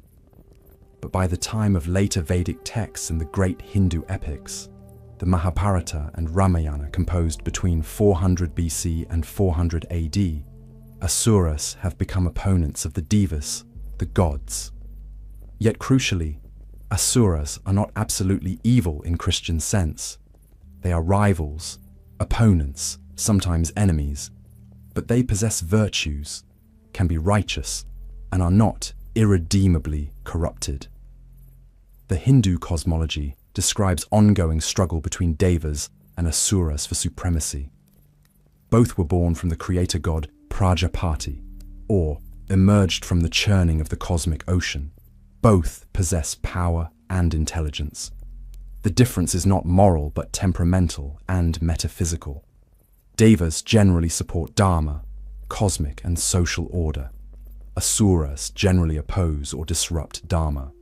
But this is not absolute. Consider Ravana, the Asura king in the Ramayana. He is the epic's antagonist, kidnapping Rama's wife Sita and warring against Rama. He commands an army of Rakshasas, beings often translated as demons. He possesses 10 heads symbolizing vast knowledge, and power. He is defeated ultimately by Rama, an avatar of Vishnu. Yet Ravana is not purely evil. He is a devotee of Shiva, performing intense austerities to gain Shiva's favor. He is learned in Vedic scripture. He is a capable ruler. He shows genuine affection for Sita even while holding her captive. He demonstrates courage in battle. His tragic flaw is not absolute evil, but excessive pride and lust, which lead to his downfall. Similarly, asuras in various Hindu myths can be reformed, can perform austerities earning divine favor, can even become devas or achieve moksha, liberation. The boundaries are permeable. An asura who performs intense tapas, spiritual austerity, can gain enough power to threaten even the gods, forcing the gods to negotiate or find clever ways to overcome the asura. Power in Hindu cosmology comes from spiritual practice, and even asuras can practice spirituality effectively. The Rakshasas, flesh-eating demons who serve Ravana, are terrifying and dangerous, but they too are not absolutely evil in Western sense. They are beings with their own nature, which includes violence and consumption of meat including human flesh, but they are part of the cosmic order. When defeated by Rama, Ravana and his Rakshasas are not sent to eternal torment but die and are reborn according to karma. The possibility of spiritual progress remains even for Rakshasas. Hindu demonology, if we can call it that, lacks the Western sense of cosmic warfare between absolute good and evil. Asuras and devas are rivals within a cosmic system that includes both. They are yin and yang, opposing principles that together constitute reality, neither able to eliminate the other, neither absolutely good or evil. This is fundamentally different from Christian demonology, where demons are fallen angels who will be destroyed ultimately, eliminated from existence in the new creation.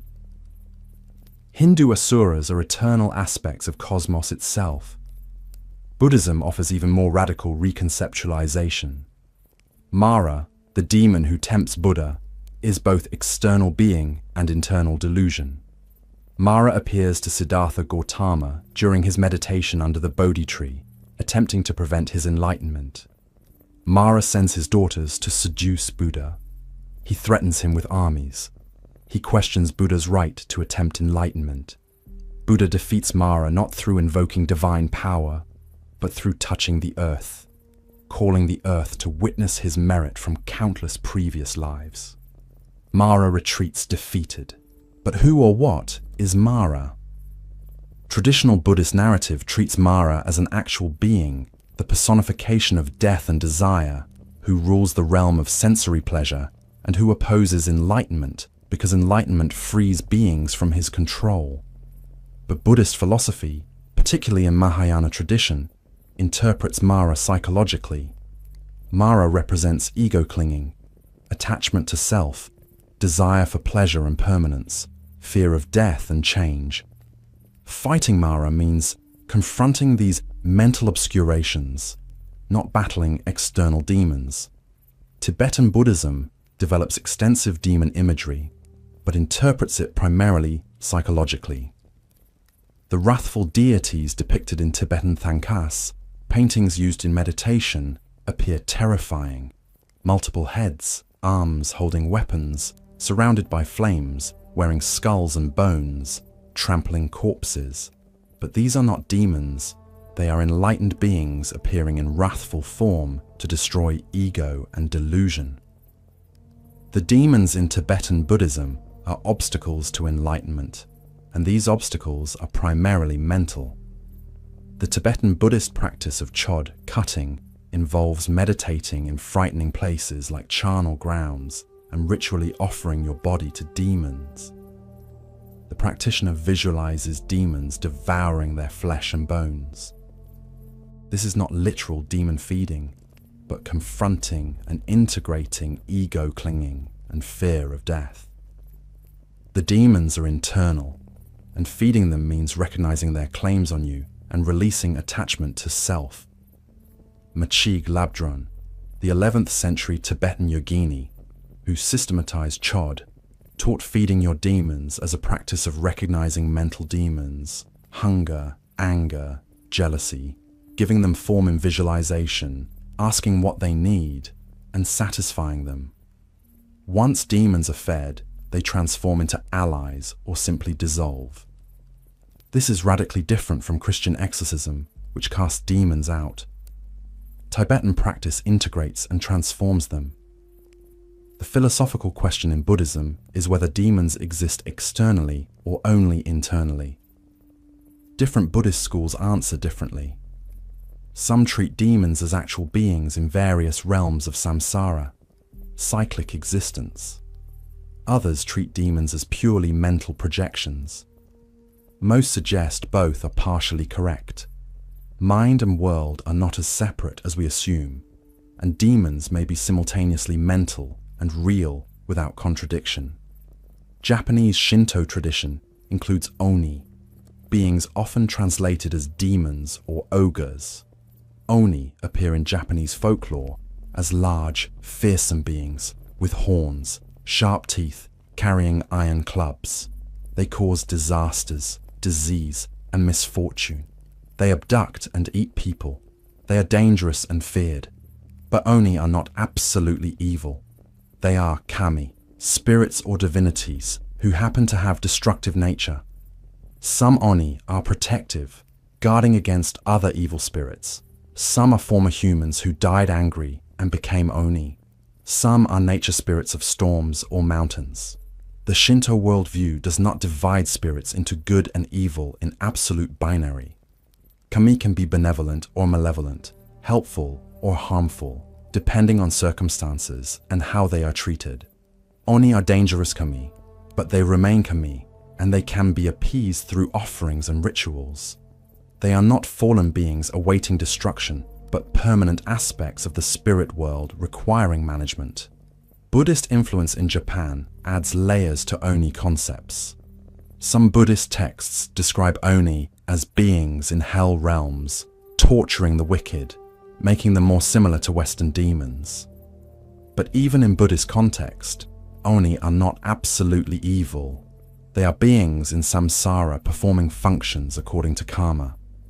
They too can eventually be liberated through Buddhist practice across countless lifetimes. Chinese tradition includes yaoguai, spirits or demons in Chinese folklore. Yaoguai are beings who have gained supernatural powers through cultivation. Animals, plants, even inanimate objects can become yaoguai through absorbing enough qi, life energy, over centuries or millennia. The Chinese novel Journey to the West, written in the 16th century AD, features numerous yaoguai who antagonize the Buddhist monk Xuanzang on his journey to India to retrieve Buddhist scriptures. But these yaoguai, while dangerous and often malevolent, are not irredeemable. Many are seeking immortality through cultivation practices. Some can be reformed and converted to Buddhism. The novel ends with several former yaoguai achieving enlightenment or heavenly status as reward for helping Xuanzang complete his journey. The boundaries between demon and divine are permeable through spiritual practice and moral reformation. Chinese cosmology, influenced by Taoism, Buddhism, and Confucianism, does not embrace absolute moral dualism. Yin and yang, dark and light, passive and active, feminine and masculine are complementary opposites, neither good nor evil in themselves. Balance is good, imbalance is problematic. But you cannot eliminate yin to have only yang or vice versa. They define each other and together create the cosmos.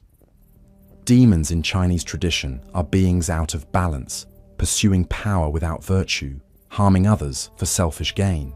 But they are not metaphysically evil in Western sense. They are beings who have made bad choices and accrued bad karma, but they can change course through cultivation and reform. Even the most powerful demons can become enlightened bodhisattvas if they turn toward righteousness. Islamic demonology offers interesting comparison because Islam shares Abrahamic roots with Judaism and Christianity, but develops different frameworks. The jinn in Islamic theology are beings created from smokeless fire. possessing free will, capable of belief or disbelief in God. Some jinn are Muslim, following the Quran and worshipping Allah. Others are kafir, infidels, rejecting God. This makes jinn morally ambiguous as a category. There are good jinn and evil jinn, just as there are righteous and wicked humans. Shayateen, plural of shaitan, are evil jinn who follow Iblis, the Islamic equivalent of Satan. Iblis was a jinn, not an angel, who refused God's command to prostrate before Adam, arguing he was superior being made from fire while Adam was mere clay. For this pride and disobedience, God cast Iblis from heaven and cursed him. Iblis asked and received permission to tempt humans until Judgment Day, when he and all shayatin will be cast into hell. This creates frameworks similar to Christian demonology. Iblis and shayatin are absolutely evil, tempting humans to sin, opposing God's purposes, doomed to eternal punishment.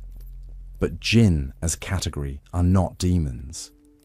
They are parallel creation to humans, and many jinn are righteous. The division is not between angels and demons, but between righteous and wicked beings across different species. Humans, jinn, and angels all face moral choice, except angels who cannot disobey. African traditional religions, enormously diverse across the continent, generally do not develop Western-style demons. Many African cosmologies include ancestors who must be honored, nature spirits associated with places and forces, trickster figures who disrupt order but also teach lessons, and sorcerers or witches who use spiritual power for harm. But these are not demons in the sense of absolutely evil cosmic rebels. The Yoruba Orisha, for example, are divine beings associated with natural forces and human concerns. Each Orisha has character, preferences, strengths, and weaknesses. They can be benevolent or malevolent, depending on how they are approached and what they are asked to do. Eshu is a trickster Orisha who opens and closes paths, creates mischief, tests humans, but also facilitates communication between humans and other Orisha. Eshu is not a demon despite being disruptive. He is a necessary divine function. When Christianity entered Africa through colonization and missionization, traditional African spirits were often demonized, literally. Christian missionaries declared Orisha, ancestors, and nature spirits to be demons that must be rejected for salvation. This created devastating cultural destruction as converts abandoned traditions seen as demonic. But from traditional African perspective, these spirits were not demons. They were the spiritual reality of the world requiring respect and proper relationship. This pattern repeats globally. Indigenous and traditional spirits, morally complex or neutral in their own frameworks, are demonized when Christianity encounters them.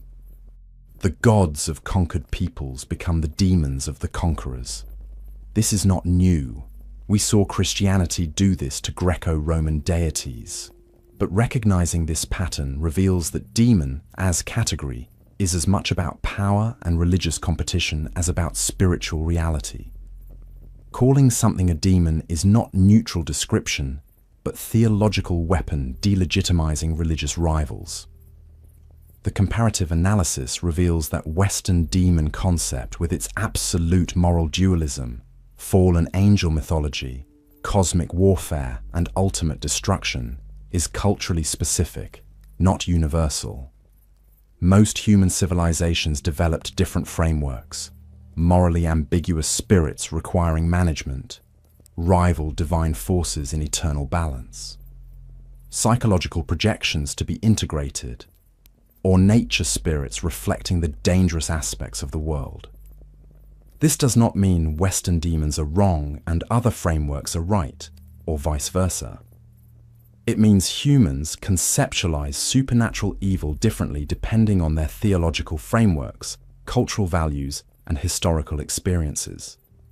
The demon concept works within Christian monotheism, with its emphasis on absolute divine goodness, fallen creation, and eschatological restoration. It makes less sense within Hindu cyclical cosmology, Buddhist psychological insight, Taoist complementary opposition, or African traditional balance with spirit world. Understanding this cultural specificity helps us recognize that when we ask, "What are demons really?" we are asking a question shaped by Western Christian assumptions that may not apply universally. Demons are a Western Christian category imposed on diverse spiritual phenomena. The beings called demons in translation may be better understood through their own cultural frameworks rather than through Christian demonology. Yet the persistence of demon language, even in secular modern West, suggests the category serves psychological and cultural functions beyond literal belief in fallen angels.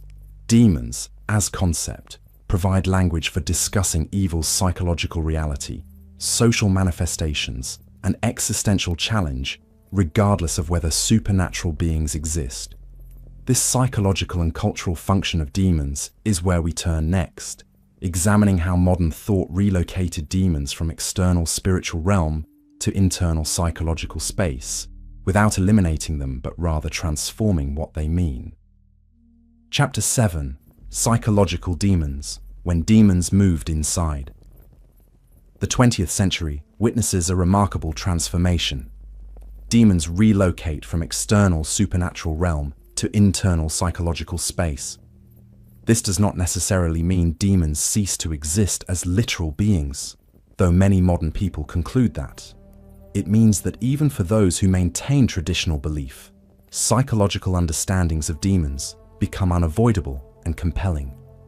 And for those who abandon literal belief, demons persist as psychological realities, metaphors, and cultural symbols too powerful to discard, even when stripped of supernatural ontology.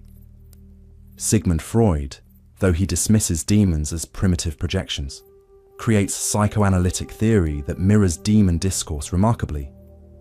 The id, Freud's term for unconscious drives seeking immediate gratification without regard for reality or morality, functions psychologically like demonic temptation. The id whispers forbidden desires, demands satisfaction, and cares nothing for consequences or righteousness. It is not evil in moral sense, but it is amoral, dangerous, and destructive if allowed free expression. The superego, internalized parental and social authority punishing moral transgression, functions like demons of accusation. It torments with guilt, condemns failures, drives perfectionism to impossible standards. An overly harsh superego creates suffering as real as any medieval demon-inflicted torment. The superego's voice is internal, but it is experienced as other, as attacking self from position of moral superiority.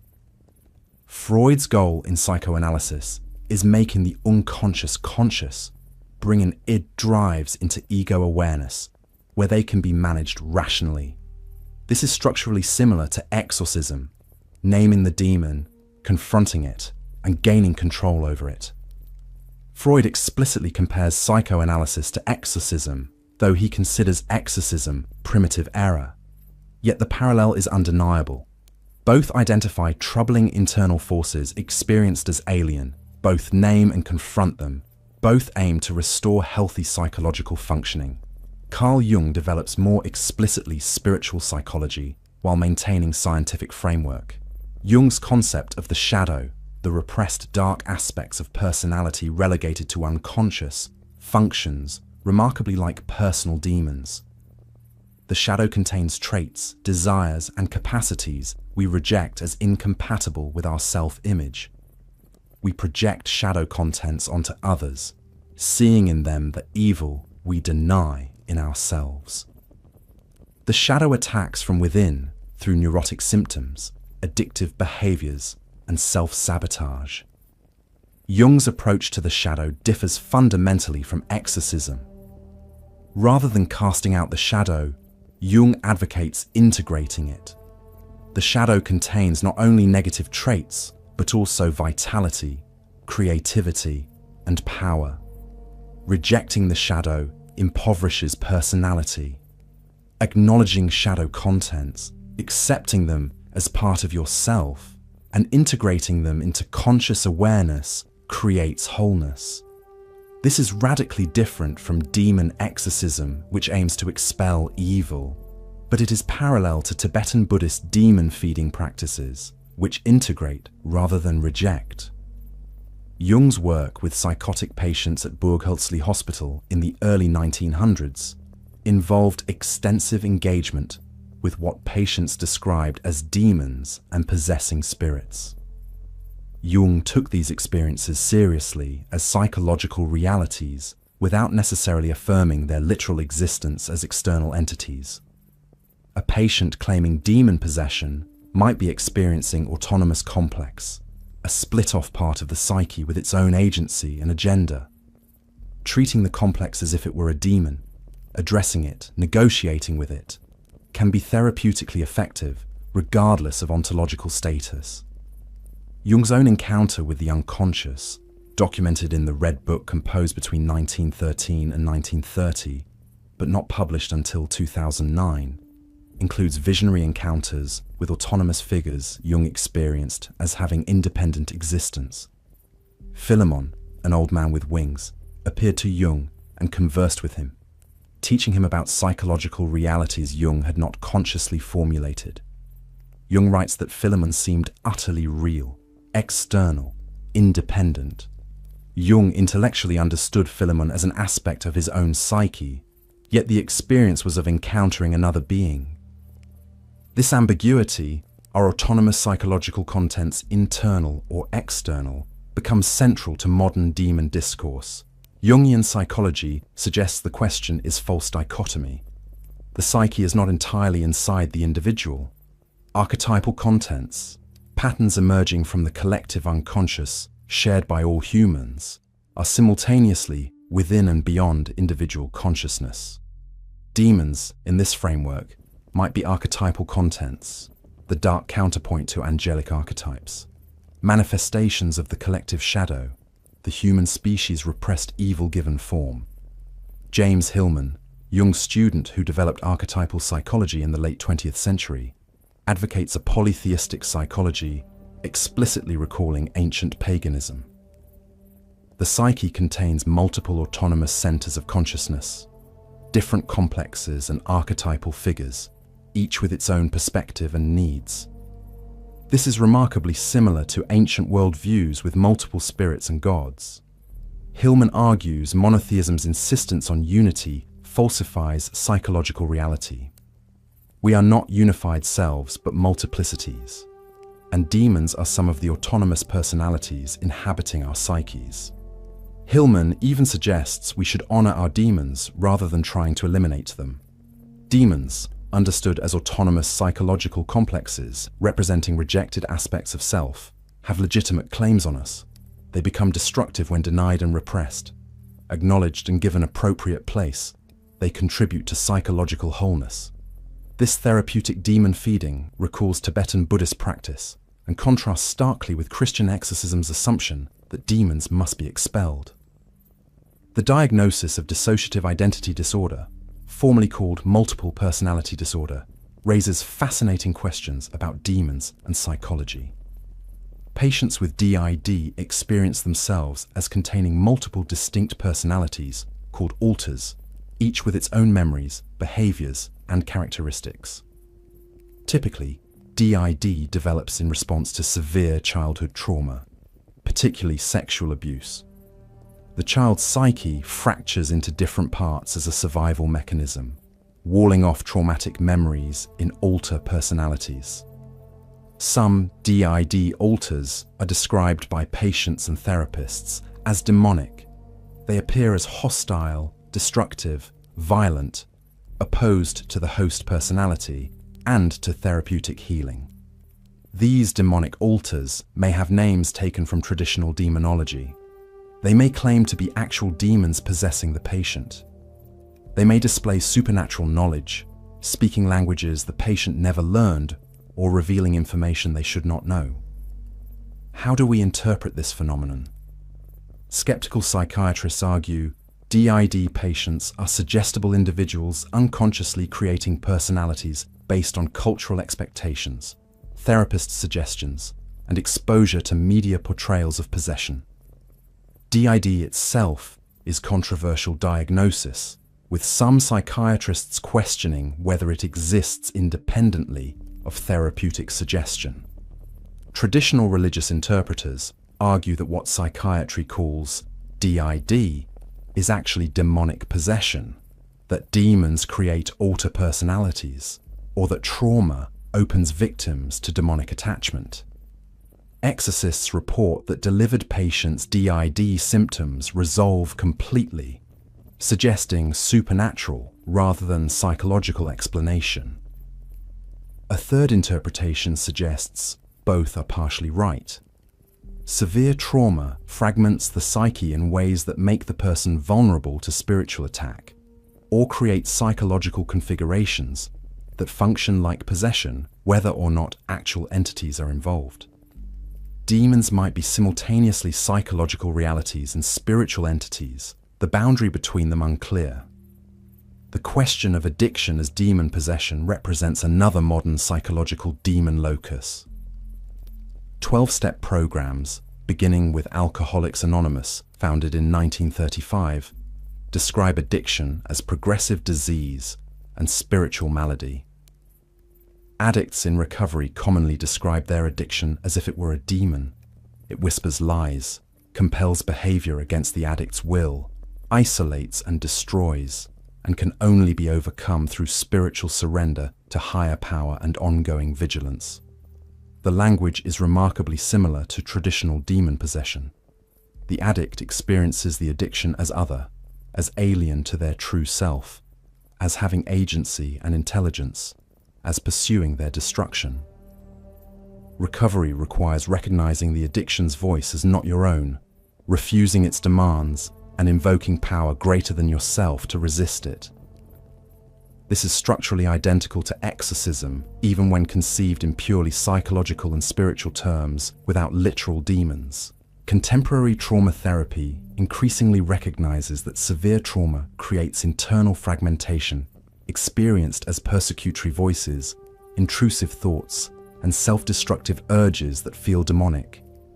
Trauma survivors describe being attacked by internal critics, saboteurs, and tormentors. These are not literal demons, therapists explain, but trauma-generated psychological structures. Yet the phenomenology is demonic. Hostile internal voices condemning and tormenting the survivor. Internal family systems therapy, developed by Richard Schwartz, treats the psyche as containing multiple parts or sub-personalities, some helpful and some harmful. Harmful parts are not evil, but are locked in protective or reactive patterns developed during trauma. Therapy involves identifying these parts, understanding their protective intentions, and helping them update their strategies. This is psychological demon negotiation. The seemingly demonic part is recognized, understood, and transformed rather than expelled. The neuroscientific perspective on demons points to various brain processes that can create experiences interpreted as demonic. Temporal lobe epilepsy produces sensed presences, religious visions, out-of-body experiences, all of which can be interpreted as angel or demon encounters. Neuroimaging studies during religious experiences show predictable brain activation patterns, suggesting spiritual experiences have neural correlates. But the question remains, does neural activity cause the experience, or does the spiritual experience produce the neural activity? Or is neural activity simply the mode through which spiritual realities are experienced? Reductionist neuroscience assumes neural activity is the complete explanation. Dualist perspectives argue neural activity is necessary but not sufficient condition for spiritual experience. The debate is unresolvable through neuroscience alone, because neuroscience cannot access non-material reality if such exists. Sleep paralysis provides particularly interesting case study in demon phenomenology. Sleep paralysis occurs when consciousness returns before motor control during sleep transitions. The person is awake but cannot move. This state commonly produces sensed presence in the room, often malevolent, pressure on the chest making breathing difficult, visual and auditory hallucinations, terror.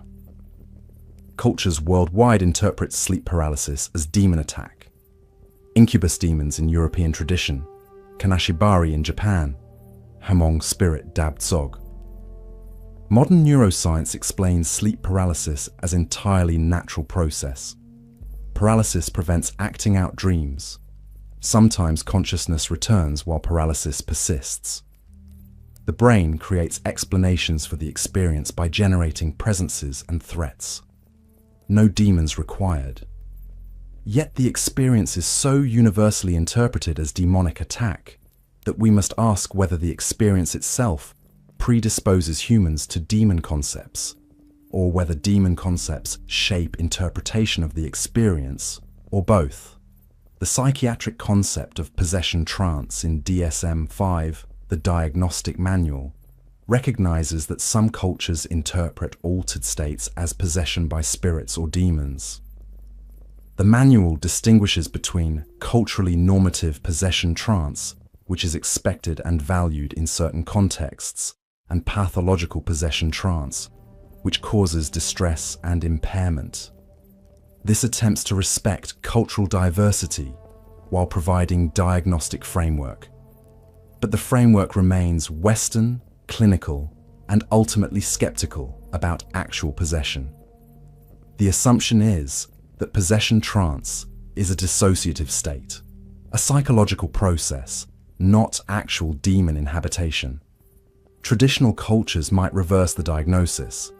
Demon possession is real, and Western refusal to recognize it is pathological denial of spiritual reality.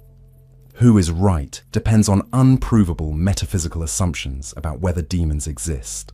Whether these psychological demons are the complete explanation, or whether they are modes through which literal demons operate, or whether the question itself is malformed, remains contested. What is clear is that demon language and concepts continue functioning powerfully in modern secular psychological discourse, even when stripped of supernatural commitment. We speak of battling our demons, being haunted by demons, exorcising our demons, all using demon vocabulary to describe psychological struggles. This persistence suggests demons address something fundamental in human experience that survives theological revision and scientific reframing. The sense of being attacked by something other, of compulsions and thoughts experienced as alien to the self, of internal warfare between conflicting aspects of consciousness. This phenomenology remains constant whether interpreted supernaturally or psychologically. We turn now to the final transformation of demons in contemporary culture. Their thorough infiltration into popular entertainment and culture, where they become ambiguous figures, sometimes terrifying, sometimes sympathetic, sometimes even romantic, reflecting late modern ambivalence about evil, moral absolutes, and supernatural reality itself. The demon question. What are demons, really? The literal supernatural interpretation holds that demons are real entities possessing consciousness, will, and power, existing independently of human minds, though capable of interacting with them. This view, maintained by traditional Christianity, Islam, and various other religious traditions, points to several lines of evidence and argument. First, scriptural authority. The Bible, Quran, and other sacred texts describe demons as real beings. For those who accept these texts as divine revelation, demon reality is settled by divine testimony. God has revealed that demons exist, therefore they exist. Questioning this means questioning scriptural reliability and divine truthfulness. Second, the consistency of testimony across cultures and centuries. If demons were merely cultural inventions or psychological projections, why do accounts from unconnected cultures show similar patterns? Possession symptoms, encounter descriptions, and exorcism effects appear cross-culturally before global communication could spread these ideas. This suggests contact with real phenomena rather than independent invention. Third, phenomena not adequately explained by naturalism. Some possession cases include knowledge the possessed person could not have acquired naturally, languages never studied spoken fluently, accurate information about distant events, physical phenomena like levitation or object movement. While skeptics can offer natural explanations for individual cases, believers argue the cumulative weight of unexplained phenomena points beyond naturalism. Fourth, the transformative power of exorcism. When victims of supposed possession experience complete symptom resolution after religious exorcism but not after psychiatric treatment, and when this pattern recurs across many cases, this suggests spiritual causation and spiritual remedy rather than psychological processes. Fifth, philosophical argument from the insufficiency of materialism. If consciousness, meaning, morality, and spiritual experience are irreducible to material processes, if philosophical naturalism is false, then supernatural beings become possible and perhaps even necessary to explain the full range of human experience. Demons are not more improbable than angels, God, or any other supernatural entity. If supernatural realm exists, demons may inhabit it. The psychological interpretation holds that demons are real as psychological phenomena, but not as independent entities. They represent autonomous complexes, dissociated aspects of mind, projected shadow contents, or archetypal images from the collective unconscious. This view, developed through psychoanalysis and depth psychology, points to different evidence and arguments. First, the correspondence between demon experiences and psychological processes. Possession symptoms match dissociative disorders. Demon voices resemble auditory hallucinations or internalize critical voices from abusive relationships. Demon temptation mirrors intrusive thoughts in obsessive-compulsive disorder. The phenomenology is better explained psychologically than supernaturally. Second, the cultural shaping of demon manifestation. Demons appear differently across cultures, speaking local languages, reflecting local concerns, manifesting in culturally expected ways. If demons were independent entities, why would they conform so precisely to cultural expectations? More parsimoniously, human psychology generates experiences shaped by cultural templates. Third, the effectiveness of psychological treatment. Many supposed possession victims improve with psychiatric medication and psychotherapy without religious intervention. If demons were real entities, medication would not expel them. That medication works suggests psychological rather than supernatural causation. Fourth, the production of demon experiences through predictable means. Sensory deprivation, sleep deprivation, fasting, rhythmic stimulation, suggestion, and various psychoactive substances reliably produce experiences interpreted as demonic. This suggests demons emerge from altered consciousness rather than from supernatural realm. Fifth, the evolutionary and developmental perspective. Humans are pattern-seeking creatures who project agency onto ambiguous phenomena. Children naturally develop animistic thinking, seeing intention and consciousness everywhere.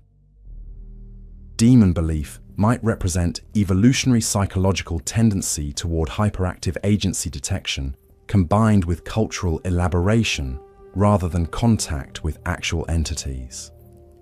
The cultural construction interpretation holds that demons are social and linguistic phenomena, explanatory models serving particular ideological functions.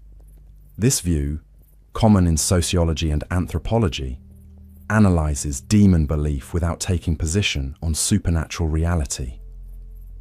Demons, in this view, function to explain suffering without blaming God or confronting social injustice, maintain religious authority by requiring institutional mediation against spiritual threats, create in-group cohesion through shared cosmology and enemies, scapegoat outsiders and deviants as demonically influenced, externalize personal and social problems onto supernatural agents, provide narrative structure making chaotic experience comprehensible. The cultural interpretation notes that demon concepts change based on social needs. Medieval demon proliferation coincided with church power expansion. Satanic panic emerged during cultural anxiety about changing family structures. Demon belief intensifies during social stress and uncertainty. This suggests demons are produced by social processes, rather than discovered as independent facts.